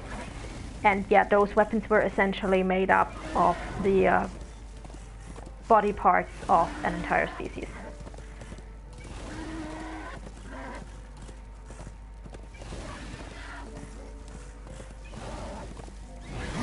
We tried to seal in the corruption, but no good came of it.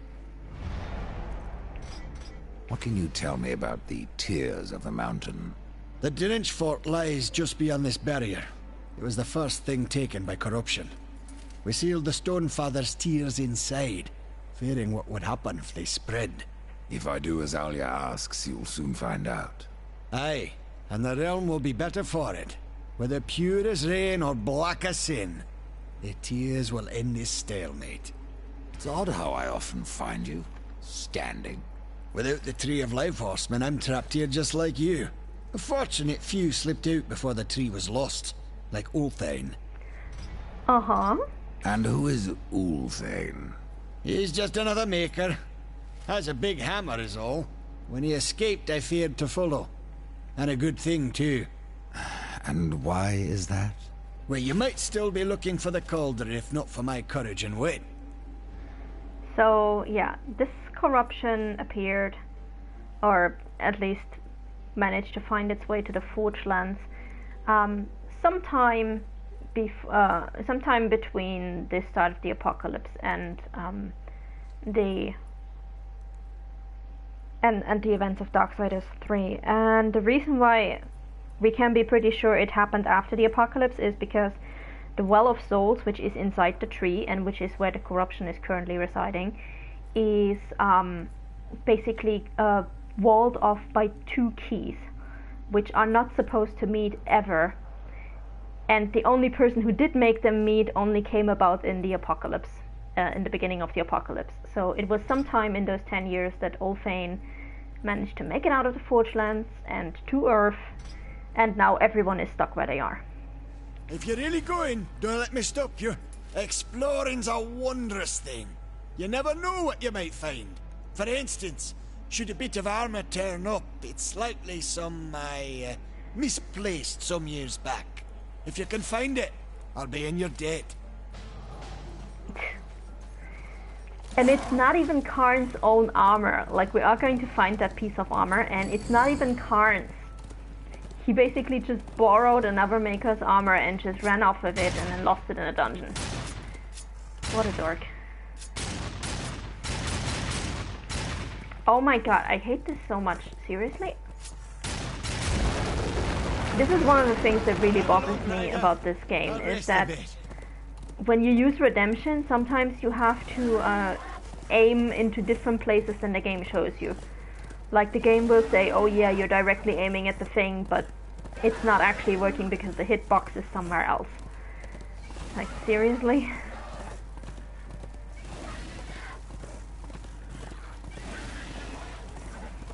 Alright, now, this over there is a Stinger Hive. Whenever you see one of these, you want to go after the hive first. Because otherwise this thing is just gonna keep on producing more and more stingers, and you really want to get this out of the way first. This is going to make your life so much easier.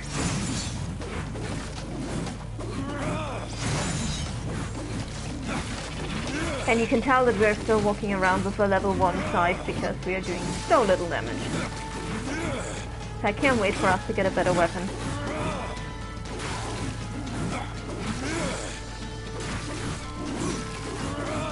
And as for the info from the chat, I am always a little cautious when using the Darksiders wikis, because not all the info in there is properly cited.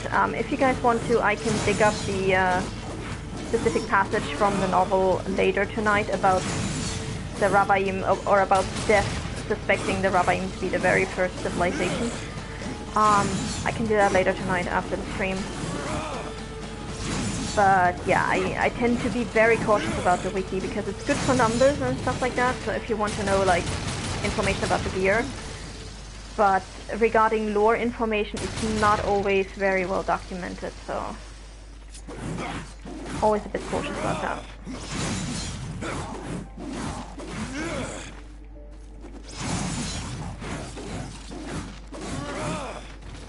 And it's alright, I can look it up in the novel later because I basically have it as an ebook, so very quick to look up for me.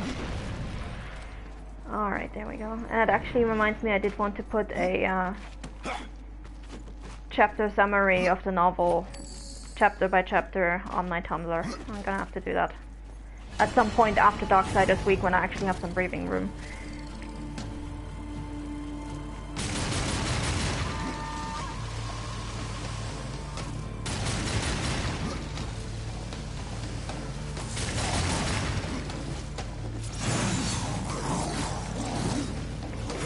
Now, as for the question about from the chat about how the resurrection of humanity at the end of Darksiders 2 makes sense in the context of Darksiders 1, there are two theories about this. Number one is, because this takes place quite a bit of time before the end of Darksiders 1, some undetermined amount of time before the end, there are two theories. Number one is humanity does not get resurrected to Earth, but to wherever any remaining humans are, which would be with Fury's crew. And that's why we don't see any of them on Earth in Darksiders 1. Or, second option, they did get resurrected onto Earth and just got slaughtered again, and by the time war gets down there, basically humanity has been slaughtered twice. Which a lot of people don't like because they feel like it would invalidate Death's journey. But in my opinion, Death's journey in Darksiders 2 ends up being, like, he starts out as thinking that this journey is about saving war because that's what he wants. But it ends up being about what he needs, namely to let go of his past with the Nephilim. And it's not so much about the question of can he resurrect humanity and save his brother, but more about the question of can he finally remove the Nephilim hello, from creation? Fleshling. Didn't see you there. I was going to ask who you are, or rather what. My name is Blackroot, and I am hungry. For what exactly? Only the finest stones. I have ways of attracting such morsels, but it has been centuries since any were in reach. I must wait here for my master. I will starve if someone doesn't help me. Your people stand on the brink of destruction, and you ask me to feed you? If it isn't too much trouble. Oh Take my God. this. It will guide the stone to you, so you can bring it to me. Then I shall eat it with great pleasure, and I will reward you.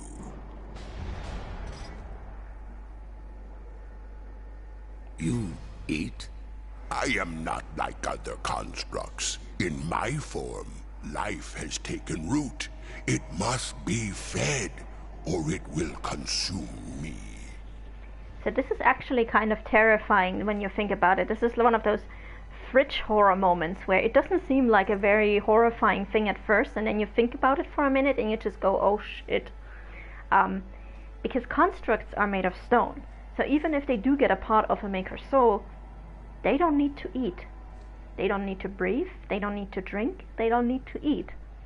But Blackroot basically, like he says, inside him life has taken root. So he is basically a living construct. He needs to eat. Imagine being immortal, trapped in stone, and still needing sustenance. Like, that's kind of horrifying. How long have you been here? I have been gathering my strength for centuries, and my roots run deep. That is my problem. What about your master? Of him I do not speak, nor do I remember. He left eons ago. Now I am trapped here. So yeah, and the maker who made him disappeared long ago, and because he's been sitting here for so long, he's basically grown into the planet. Like, his roots go so deep that even as a construct, he does not have the strength to pull them out. So, yeah, he is stuck here, having to hunger until somebody feeds him.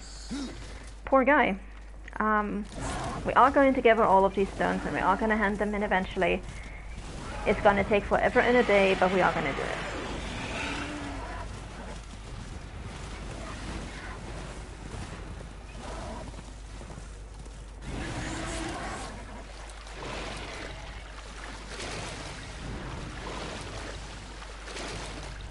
And yeah, personally, regarding the ending and the resurrection of humanity, I do believe that it ends up that humanity got restored on Earth and then got slaughtered again, because every single time somebody in this game talks about restoring humanity, they are talking about restoring humanity to the Earth. The Crowfather said to restore humanity to the Earth.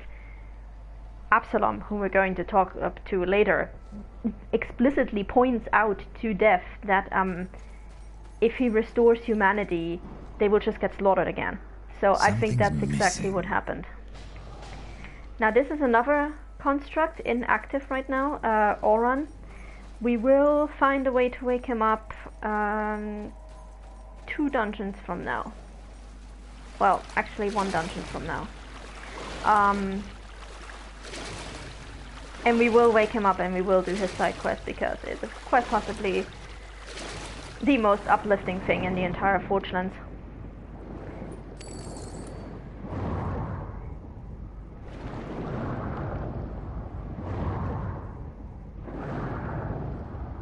And here you can see Death swims exactly like Fury, so either he taught her or they both learned from the same person. Or somebody that Death taught how to swim taught it to Fury.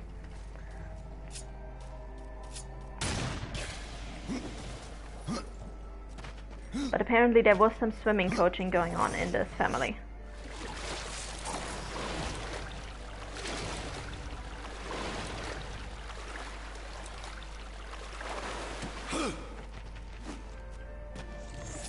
Oh, Yes, please go into the water and die. Thank you.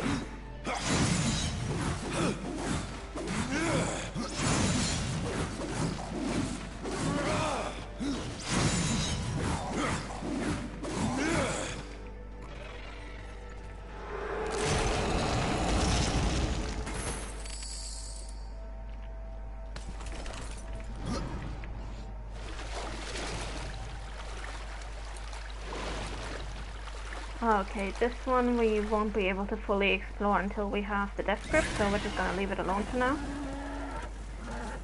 Same for the ruins up there, which we won't be able to fully explore.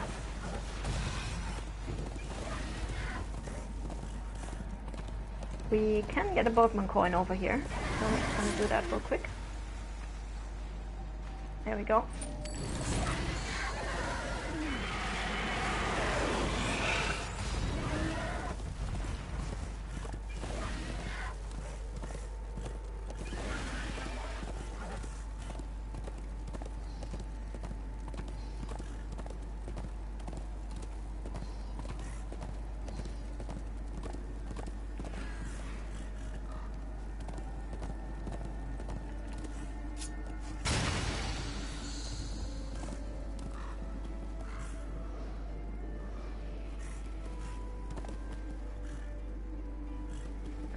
And thanks to Brorna in the chat for providing that quote from the novel that I would have gone looking for otherwise. As for the follow-up question from the chat regarding the ending of Darksiders 2 and humanity being resurrected onto the earth, and how that would relate to hoping that the council will absolve War of his crimes, what I'm guessing Death was hoping to achieve was to resurrect humanity and then basically go to the council and say, hey, I resurrected humanity. How about we rescue these first and then war is good to go. And that the council would then have put their foot down and basically helped humanity.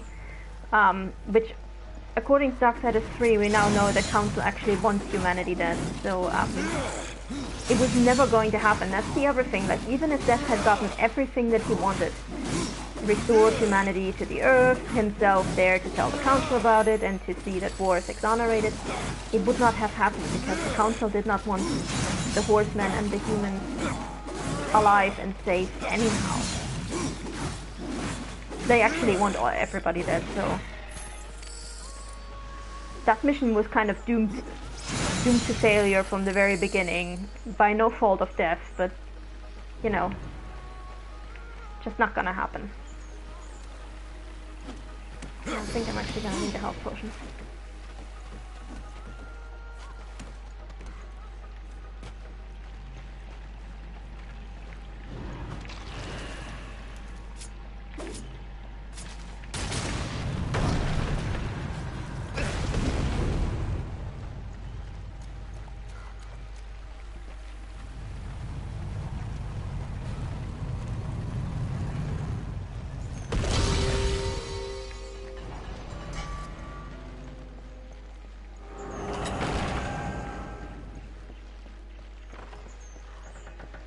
Alright, and I just realized it's actually almost 10 o'clock already. Wow.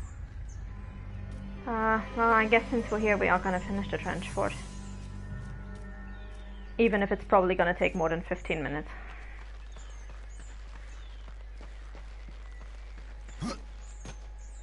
Now, gonna try to be very careful here, and I missed it.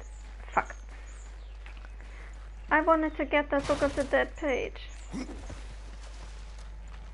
God damn it, now I gotta climb out of here and do it again.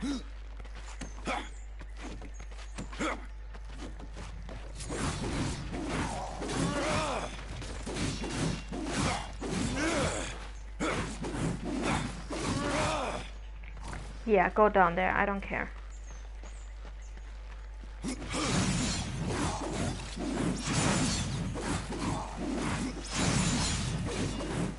Thank God, I really need a better scythe.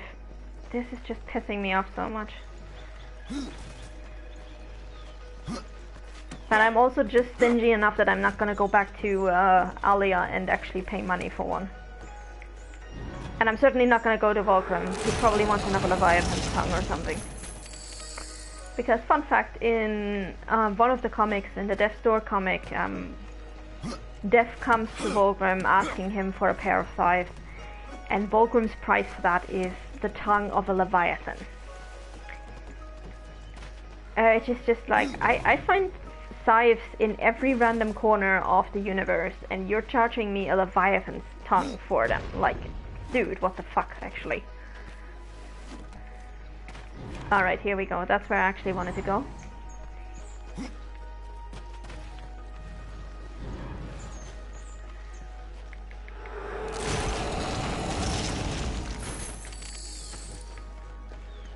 And we're gonna take care of this stone over there.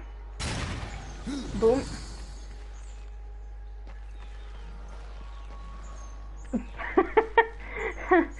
Ah, good comment from Haunted Soldier there. And those scythes are the ones that we begin Darksiders 2 with.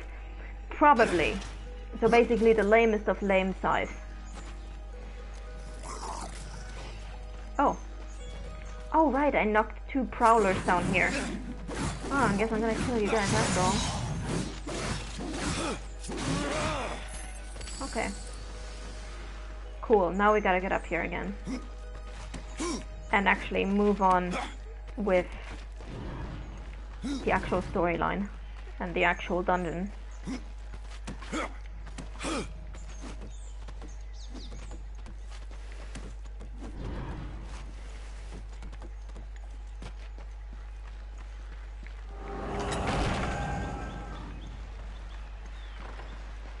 This place looks so boring without water. We really need to get those tears flowing.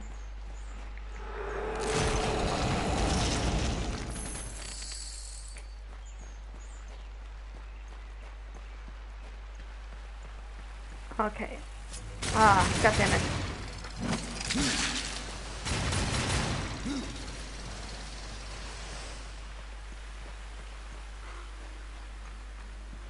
Alright, we're gonna take a small detour to get that piece of armor that Karn wants from us. Oh. I'm gonna smash those later.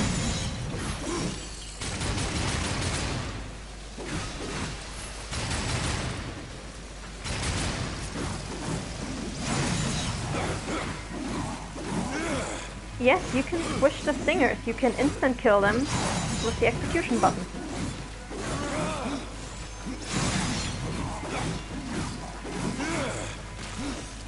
I don't think anyone in this Nephilim family likes insects, because War can instant kill these stingers.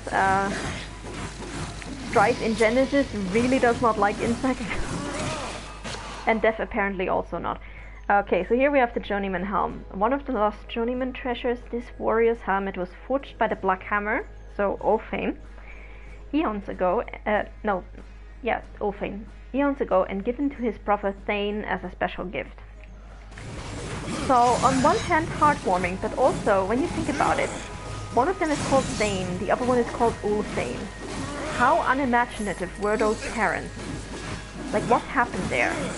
Did they have Thane, and then they figured, oh, the second one is gonna be a girl, and then they had another boy, and they went, old Thane? Other Thane, I guess?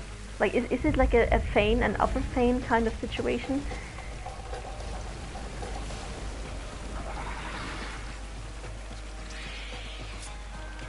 Oh, I hate this crap so much. Oh, wow, I managed to get him stuck, nice.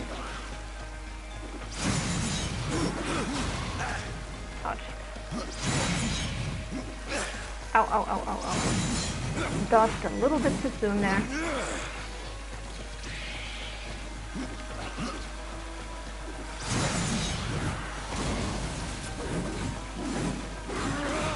Oh my god, this fight is gonna take forever. Because we're still running around with a level 1 5. Oh my god. And this thing is level 5. Oh Jesus.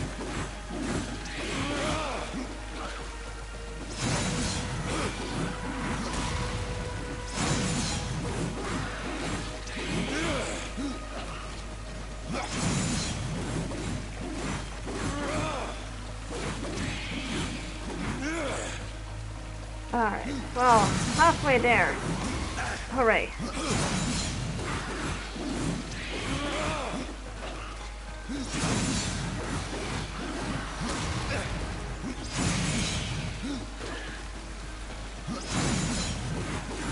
Oh my god, can this thing please just die?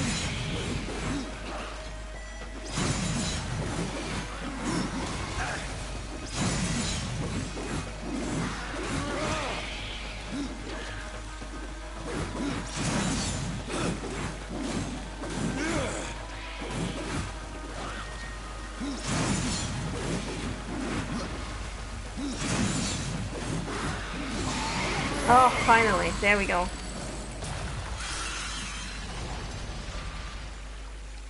Ooh, extra critical damage, I'll take that. Ooh, those actually look pretty badass. Not gonna lie, those gauntlets actually look pretty good.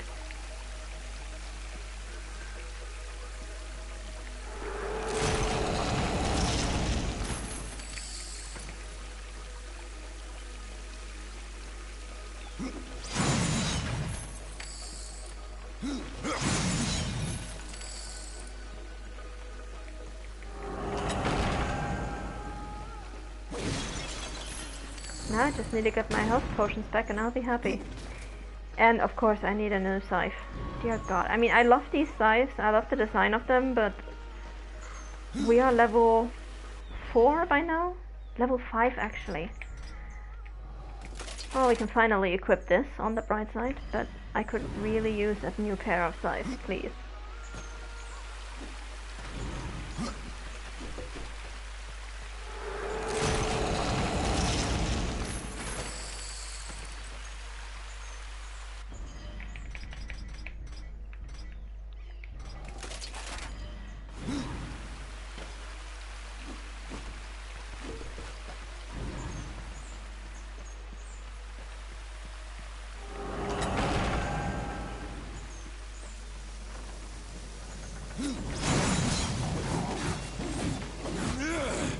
Now this is the part of the early game where you actually have the advantage with an arcane build because you can use the ghouls to fight for you, so that makes everything a little bit faster.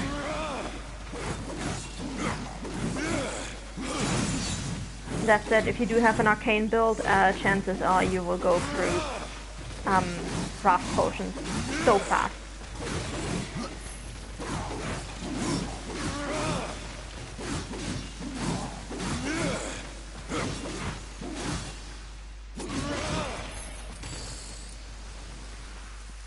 Alright, there we go.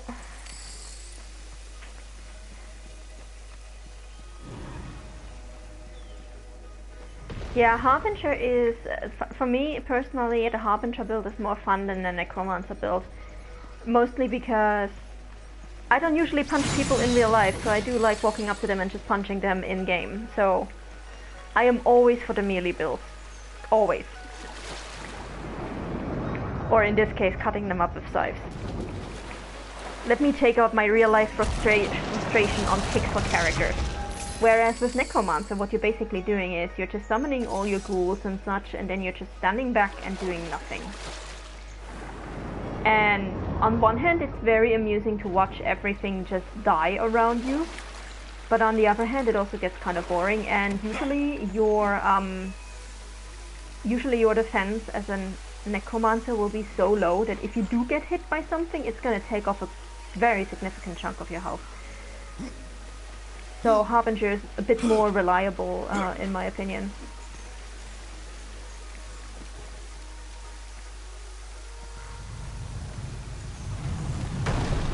The one thing I am going to say where Necromancer is a definite disadvantage is there are a few bosses in the game where the efficiency of your attack hinges on attacking the right part of the boss. And your ghouls and your crows have no sense of direction. They just attack like wherever they want to attack. So the Abyssal Forge, for example, is such a pain as a Necromancer because your ghouls just do not attack the part that you actually need to attack. They just go everywhere else. And that is really the point in which I was always like, that's the one boss, or the boss that I dreaded the most when I did my Necromancer runs. I was just like, please, not the Abyssal Forge, because that thing is such a pain to defeat with a Necromancer build. It's ridiculous. Now we're gonna try to place one of these bombs down there for later pickup.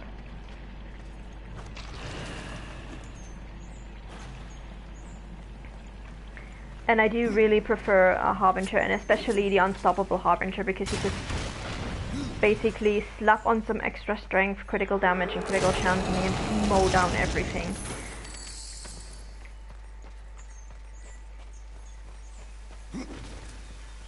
Alright, let's grab this ball, let's get going.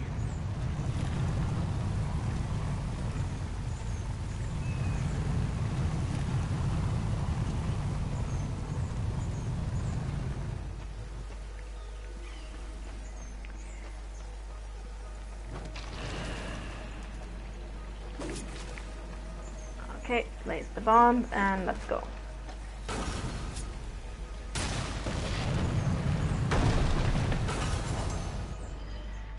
Did I pick up the map? Yes, I did. Awesome.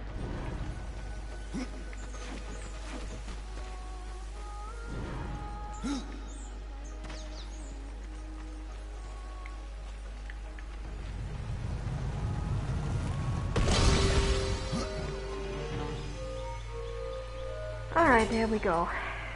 First of the two waterways, as good as free.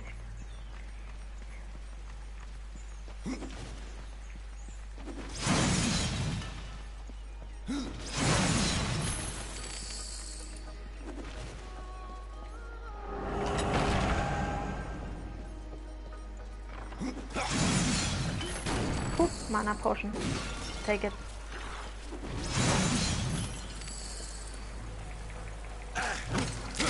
And yeah, the execution on the stingers, like just crapping them and instant killing them, you really need to be in the right position to hit them, so it is kind of tricky. They are much easier to kill by just using the gun, honestly. You can save yourself a lot of trouble.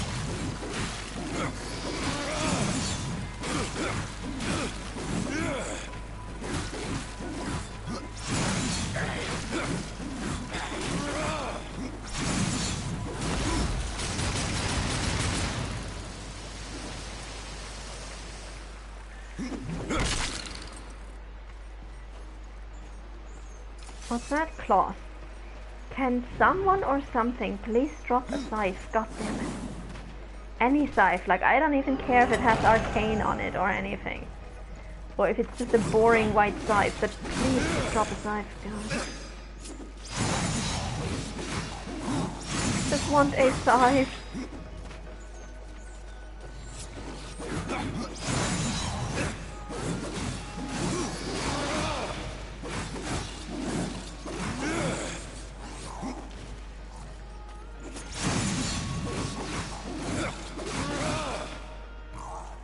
Oh wow,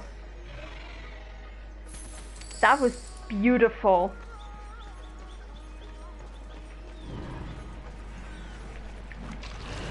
That was poetry in motion, my god. Oh. I do get the best glitches when I'm streaming.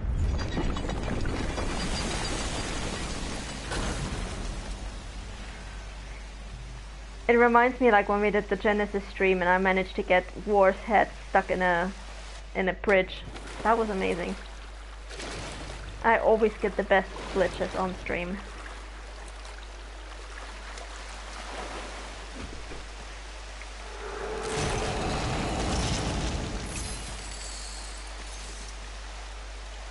Who wants to go for a swim? According to Darksiders 3, Death really needs a bath, so this is good. This is very good. Let's go for a swim.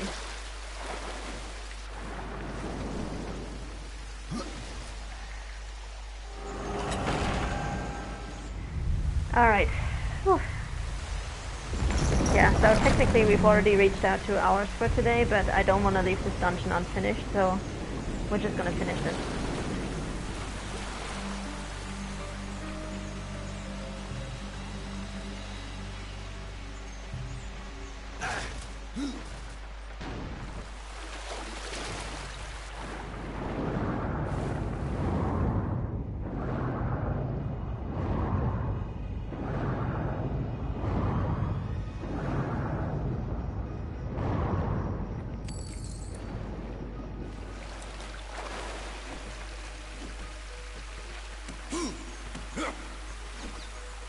Okay, now I think here we need to go left first if we want to get the chest.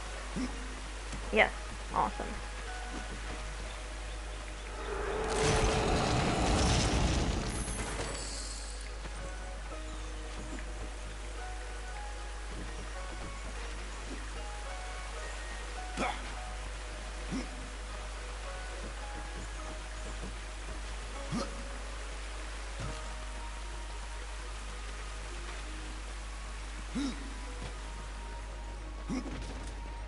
Oh no, now we're gonna have to fight a stalker, don't we?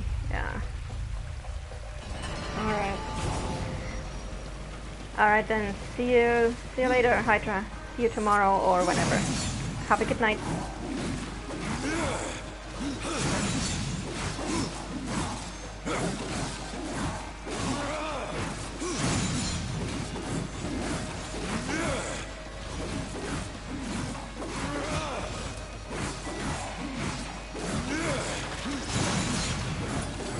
Oh, Portman coin, nice.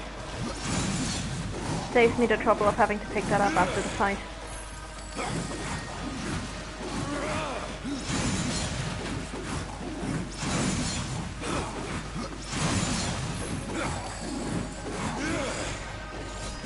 Oh, come on guys, can at least one of you drop a scythe, please? That's not so much to ask, is it?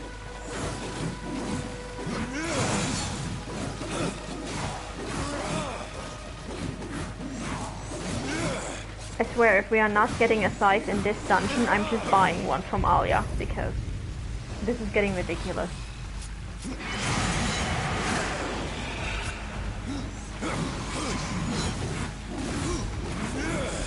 Might actually have to go back and buy some health potions anyway, because we are running dangerously low on health.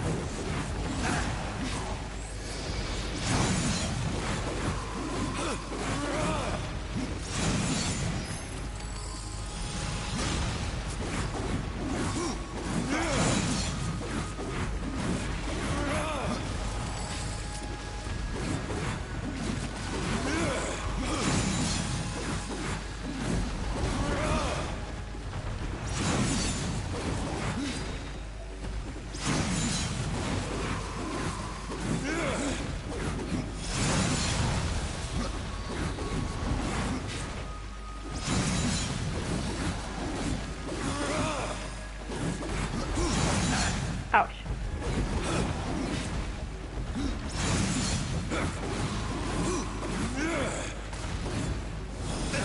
That's a good point, I do have secondary weapons. I generally forget that I have those. Because I almost never use them. Yes, thank you! A scythe. My god, it took long enough. Whew.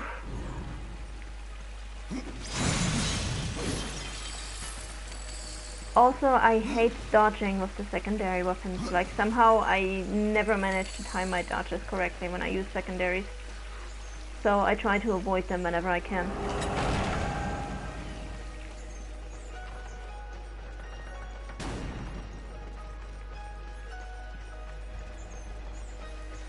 About the only two secondaries that we get in-game that I actually use quite often are Echidna's Fangs and the Skeletal Axe of Rending. Because both of those are health steal weapons. So those are going to be really, really useful.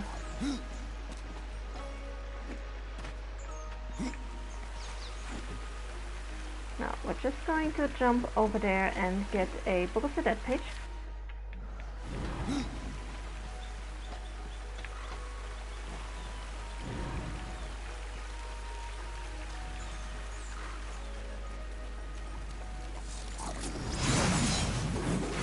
Oh my god, look at how much damage we're actually doing now. I love this. So much better. We're still running really low on health potions, but at least we're doing some damage.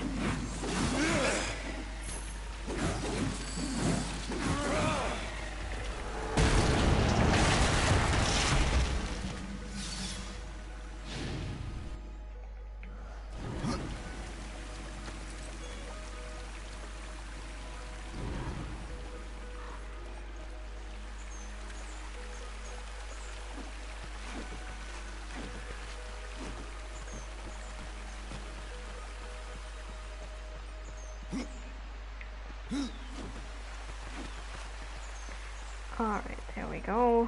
Let's see. Depending on how many enemies we have to fight, we might actually just teleport back to Tristone for a minute to get some health potions. Let's see.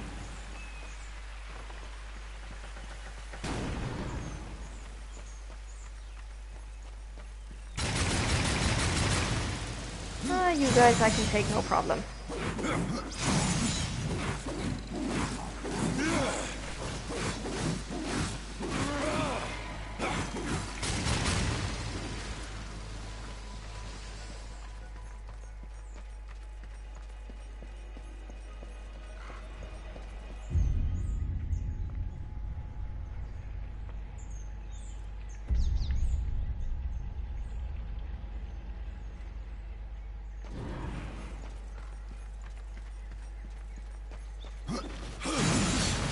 Ah, finally, some health potions. Thank you. RNG, Jesus. Took long enough.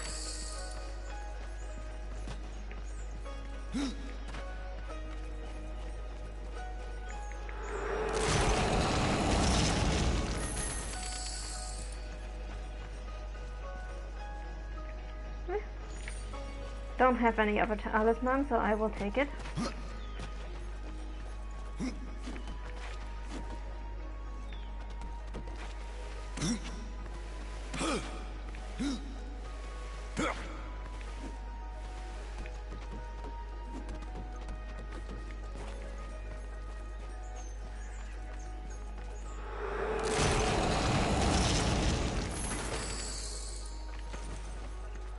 And other than that, we get mostly useless gear. Awesome.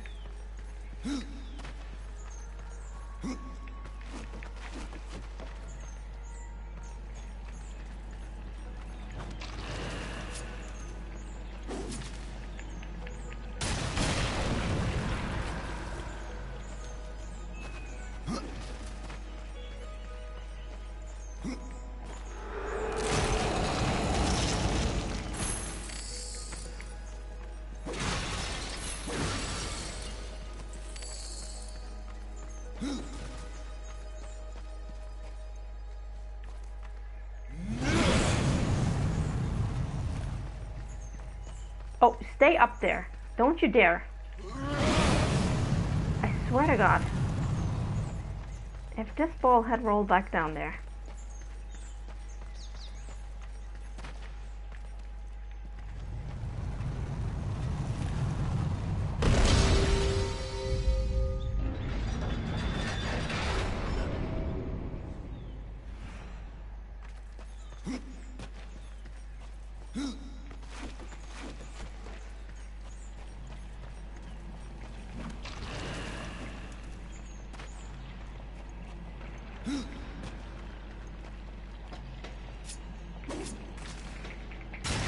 Alright, there we go. Finally.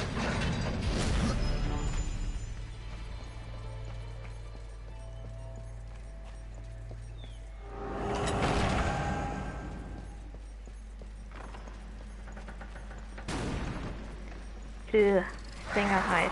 Awesome. That's exactly what I wanted.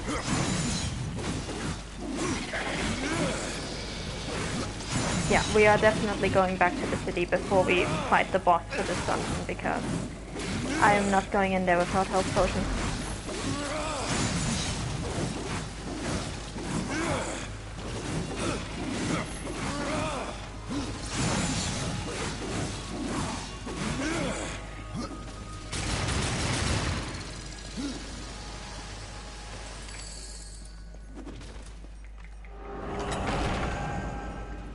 Alright, I'm just gonna free up the water so we can actually be done with this. Whoops.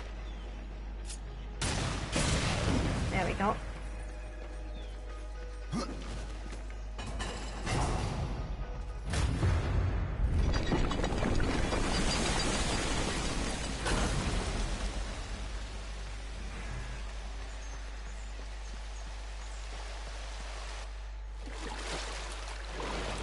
And there we go, another bath.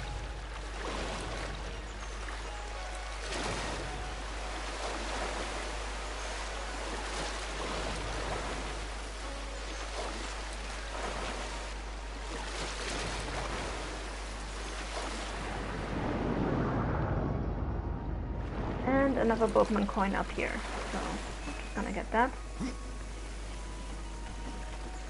And as soon as we're back in the main room, we are going to go back to Tristone to buy some potions.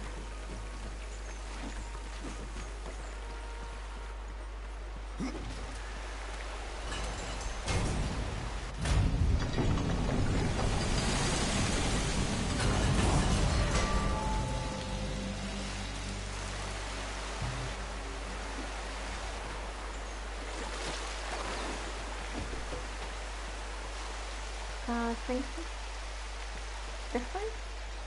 Yes, this way.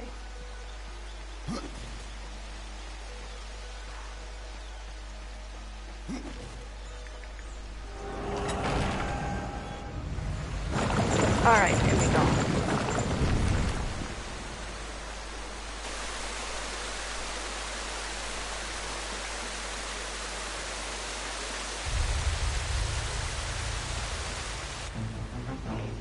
Right, we are not going directly over there.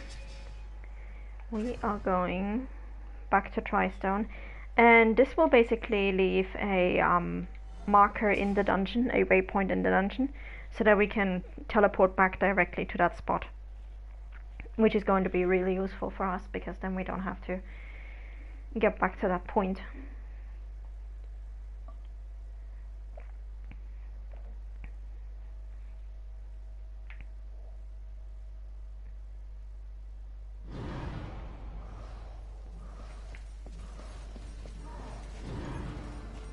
So there's literally just one place that we need to go, and that's up here with Muria, because she's the one who will actually sell us the potions.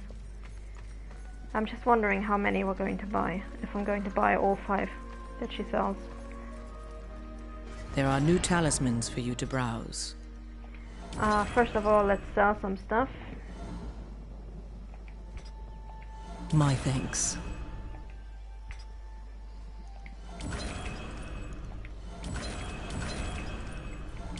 I will For technically I can sell this one as well, because we're about to get a secondary weapon anyway. Cool. Now let's buy... Oh, she's got 9 of them. Okay, I'm definitely buying full 5. Perfect. I don't need raft potions, so that's good. And I do actually have enough money to buy the whirlwind move from Thane, so let's do that as well. And then we go back to the dungeon, finish that dungeon, talk to everyone in Drystone again, and then we're gonna be done for today.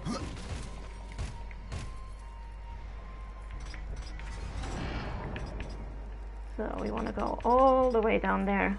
But that one's my favorite! Yeah, it's my favorite too. That one is basically a AoE combo, a very useful one, that you can use to basically clear enemies 360 degrees around you. Very, very useful combo. Most of the time you'll either see me using Harbinger Revenge or the Whirlwind combo. Those are the 2 that I primarily use. And where the fuck are we now? Oh right, we need to go back out here.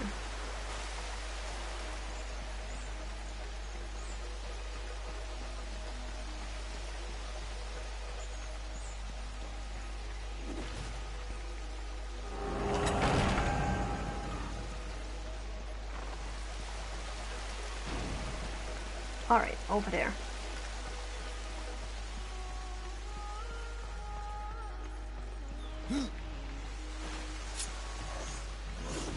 Oops. Okay, I'll defeat you guys first. I'll take that time.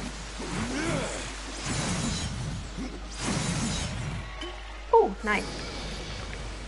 I can actually go in there with full health. I like that.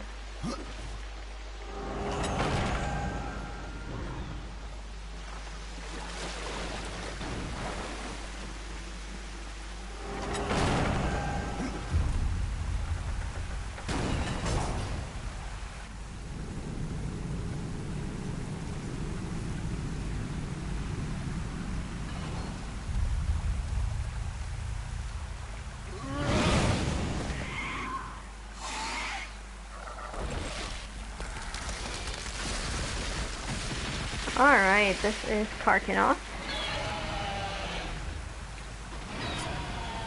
AKA very giant earthcrack.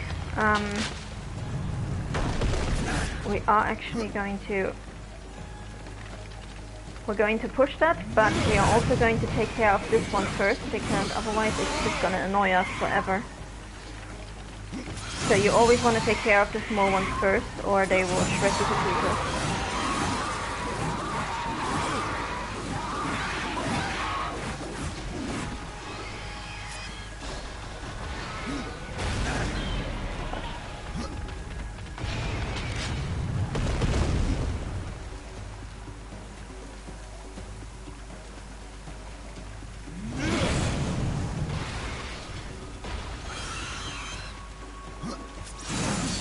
I don't know why. I think this fight against Karkinos always reminds me against the fight against the Broodmother in Darksiders 1. Because in both cases you're basically defeating a giant insect using her young. Or her food. Or both actually, because spiders and such tend to eat their young. So kind of reminds me of that fight.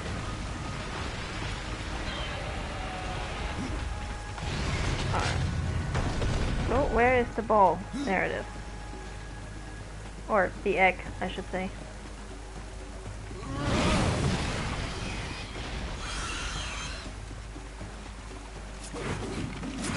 No. Take care of you first. Thank you.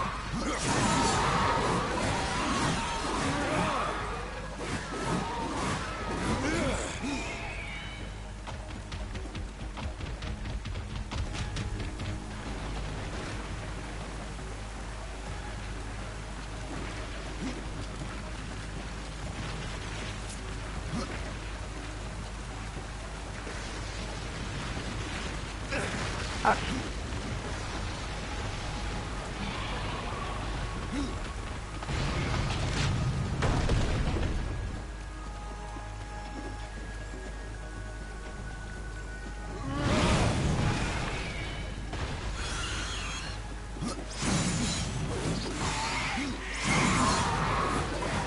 Alright, I think one more time and then we should be done here, hopefully. Yeah, one more time. Let's go.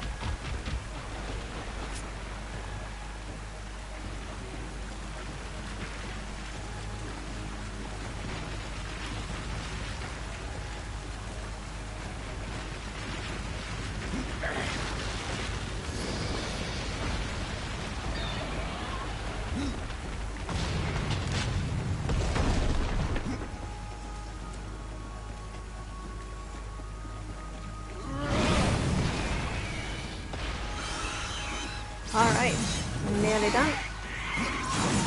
There we go.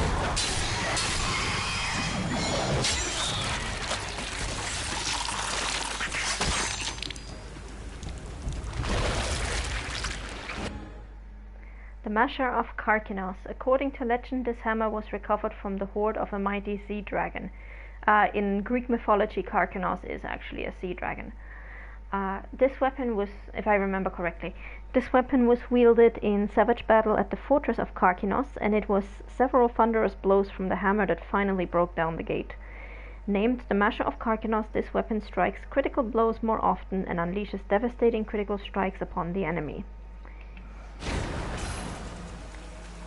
Apparently didn't do much good for whoever got eaten by this poor crab here, by this Karkinos. Alright, ooh, possessed gauntlets, nice. Do we have anything else that's nice? Health on crit, ooh la la. Now we're talking. Unfortunately, I think the Masher of Karkinos will still be better for now. But we can't actually equip it until level 7, so who cares? That's a very weird design though, it's very rectangular. And again, I love this environment, just like I did with the volcano in the distance in the cauldron. Like, this shot is just gorgeous.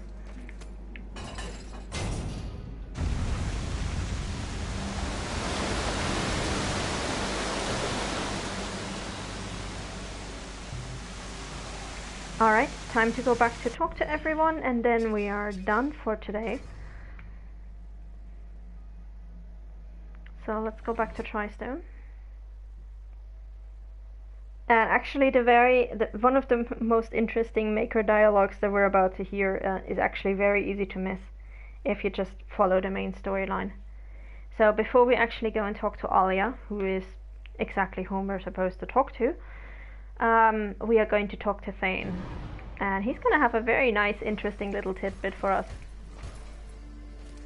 Out with it, horseman. I can tell when you've come to boast. The forge has been restored. Aye, and Alia ran round the village the moment the waters reached us, giggling like a 2,000-year-old. No, it's a right noble deed for one of the riders. Perhaps I was wrong about you. So apparently 2,000 years old is like little kids' age for Makers. That gives you an idea just how old these guys are. I can end your troubles, Maker. Well, you're welcome to try. This blade is more ancient than you, Ryder. And taller to boot. I will break it, and you, down to size. Yeah, let's fight him. I'm surprised you've gotten this far! Now that we actually have the pauldron of the horseman, and we actually have a better weapon, let's give it a shot.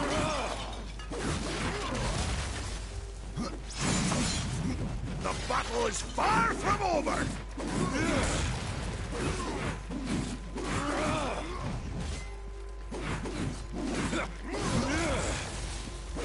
Come on! Show me what you've got! Oh. Yikes.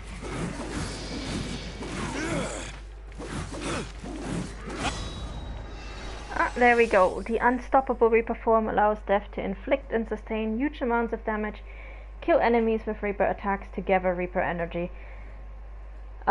Looks much cooler than the icon. The icon to me always looks like an owl with coiffed up hair. Like, I'm sorry. You could get any uglier! It looks like an owl with a fancy haircut, in my opinion. Well, a battle won should never go unrewarded. You got lucky. Mayhaps I am too old to do this. Age isn't everything. So, you can fight an old warrior, but to earn your name you'll have to do better than that. Baethir, Echidna, Argyll, these are what we Makers call death. You kill them all, and mayhaps I will grant you are the true Reaper. Sounds like a challenge. If I'm to be your executioner, I would hear more of those that I'm to kill. I will tell you what I know. Where can I find Baethir? Baethir and her kind once ranged across the Forge lands, hunting us like cattle as we made this world our home. One by one, we hunted down and slayed the fell beasts. But Baethir, she made herself a deep burrow, and slithers out only to feed. I only know that she's a beast of fire and smoke, and that she's made her lair beneath the earth. Guys, the chat is killing me right now. It does look like an angry penguin. Thank you. What of Gorwood? Once, Gorwood was a friend to my people. Then why seek my aid? Corruption has taken our forest, and Gorwood is a being of that old wood. Where one goes, so goes the other. Gorwood is filthy with corruption. He must be put down. Even I know the name Echidna. Why do you seek her death? An old debt, forged before your time. All know the Shadow Realm of Echidna. Why do you not travel there and kill her? I have tried, only to find her realm in chaos. The Spider Lords had bathed her throne in blood, and Echidna was nowhere in sight. I spent years following her trail to the realm of the dead. Then, all this happened. I returned home to my people, and left old debts unpaid. Okay, so either there are several Shadowlands, which are just all called Shadowlands, or the place where Echidna was once queen, and the place that we visit temporarily as War in Darksiders 1, and the place where the Maker, where the Matt Smith resides, is the same place. Which I don't think is the case, but all of them are called Shadowlands, so, or Shadow Realms. So, fun times. Tell me about Argle. Ah, a madman, a beast in need of killing. I had sight on the deed myself, when the current Lord of Bones rose up and defeated the Mad King of the Undead. Then Argle is no more. My bones have always told me otherwise. The old king lives. I'm sure of it. Alright, and there we go. So yeah, now we've got 4 monster killing quests from Thane. One of those, actually, we will have to do over the course of the main story. We cannot avoid it.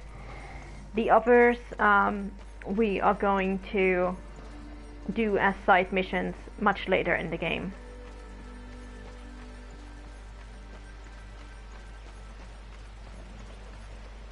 Something troubles you. What troubles me is that you don't have new dialogue for me. I was looking forward to new dialogue, but okay. Horseman, good luck. Alright, we're just gonna hand in this quest and then I think some of the makers will have new dialogue for us, but not all of them.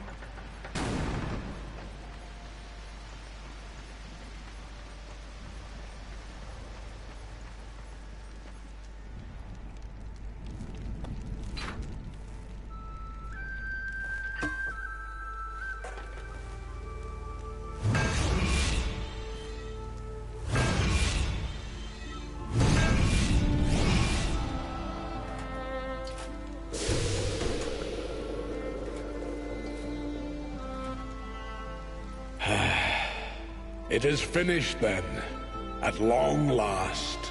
Death, this is a Maker's key, and you had best take it now, before I come to my senses. You seem more likely to lose them, old one. A problem, aye. But there is also a solution. The Guardian. Meant to be our greatest weapon, and capable of clearing the forest around the tree. But an earthquake drove us from the foundry, and now I fear something else roams within. The Guardian was never finished. If the Guardian is your masterwork, how am I to complete him? In the forest lies another construct, one of the few remaining who have not fallen to corruption. He is not as vast as the Guardian, but his heart is strong. Seek him out, and he will guide you to the foundry. There, you may activate the Guardian using the Maker's key. Alright, so there's our new quest. The constructs are awakened by a key? Aye. Constructs do not have a soul like you or I. Not until that soul is given. This key unlocks the stone and prepares it for the ebb and flow of a Maker's life force. In fact, it will bring to life most any construct you find in the realm. And what makes you think I have a soul, old one? Isn't that what troubles you? Ooh, Ada with the hard-hitting questions here. How will I know when I've found this construct? Constructs are beings of boulder and stone, animated by a Maker's life force. Most possess but a fraction of a soul, just enough to drive them and give them purpose. But through others course the whole of a Maker's being, his memories and emotions, a story half remembered. Life weighs heavy on us all. Not even stone can bear it. So yeah, stone constructs carry at least parts of the soul of a Maker. Awesome. If wardens can resist corruption, why not use them to cleanse your realm? Sadly, the Wardens were called when the seals were broken. The Maker's toll to be paid at the end war. This Warden is all that remains. Then the seals were broken. I think this line might not have been recorded as it was intended to, because I think the emphasis was supposed to be on the were. So then the seals were broken. So okay, somebody did actually break them. Because the entire time up until now, Death was essentially thinking that, hold on, War had not done anything wrong, and this is the first he hears of like there actually being sufficient proof that the seals were actually broken. But as we will learn in Darksiders 1, only 6 of the 7 seals were broken, because the 7th one is the one that summons the horseman. So only 6 were broken in order to basically trigger the rest of the apocalypse, and including the Maker's Toll, which is the wardens that they have, but not all of the seals. And here we have one of these Maker's keys that can basically activate constructs by allowing the soul that is contained in the heartstone of the construct to flow into the rest of the construct. Oh nice, we got a level up. Neat. Restoring the Forge has given us hope, but hope looms as heavy as any sorrow. Can I actually upgrade? No, I cannot. The Forge blazes again, Ryder, thanks to you. But that's no excuse to hang about. Have you not a construct to awaken? Why use a key to awaken the constructs? Spirit doesn't pass through stone, unless you carve a channel for it. That's what the key is for. It's sharp enough to slide through the stuff of life. Be careful where you point it. And here is Alia basically telling us, do not stick this thing down your pants, please. You're sure this key is special? Valus doesn't seem so impressed. Aye. He mourns the loss of his friend. Valus had a friend? Och, aye. His great hammer, Splinterbone. It felled many a giant. But Valus lost it in a dungeon west of here, and it weighs heavy upon him. If you can find Splinterbone and return it to my brother, you will earn his gratitude. Mayhaps the forging of a proper weapon. We are dissing her brother, and Alia is dissing us right back. I love it. What was Valus doing in a dungeon? We hoped to restore the shattered forge within, but it was corrupted and overrun by the sea and vermin. We barely escaped with our lives, no thanks to Karn. And it seems we've lost our subtitles. You let that pup guide you? Aye. At the time we did not see the harm, but Karn would do anything to prove himself. I fear one day he will go too far. You will find the hammer just past the fjord. The Stone Father be with you, horseman. Alright, and gonna get this thing, and then that's gonna be all for today, because we have heard enough dialogue. Next week we are going to go to the Lost Temple, and depending on how much time we have, potentially also the Foundry, but both of those are really, really long dungeons, so I don't know how much we'll actually be able to get done next week, but I guess the answer will be as much as we can. And anyway, thank you guys for joining me today. I hope you had some fun, and I hope to see you again next week, Sunday, 8 PM Irish time as usual. And until then, hope you have a good one, guys. Stay safe, take care, and see you around. Bye bye.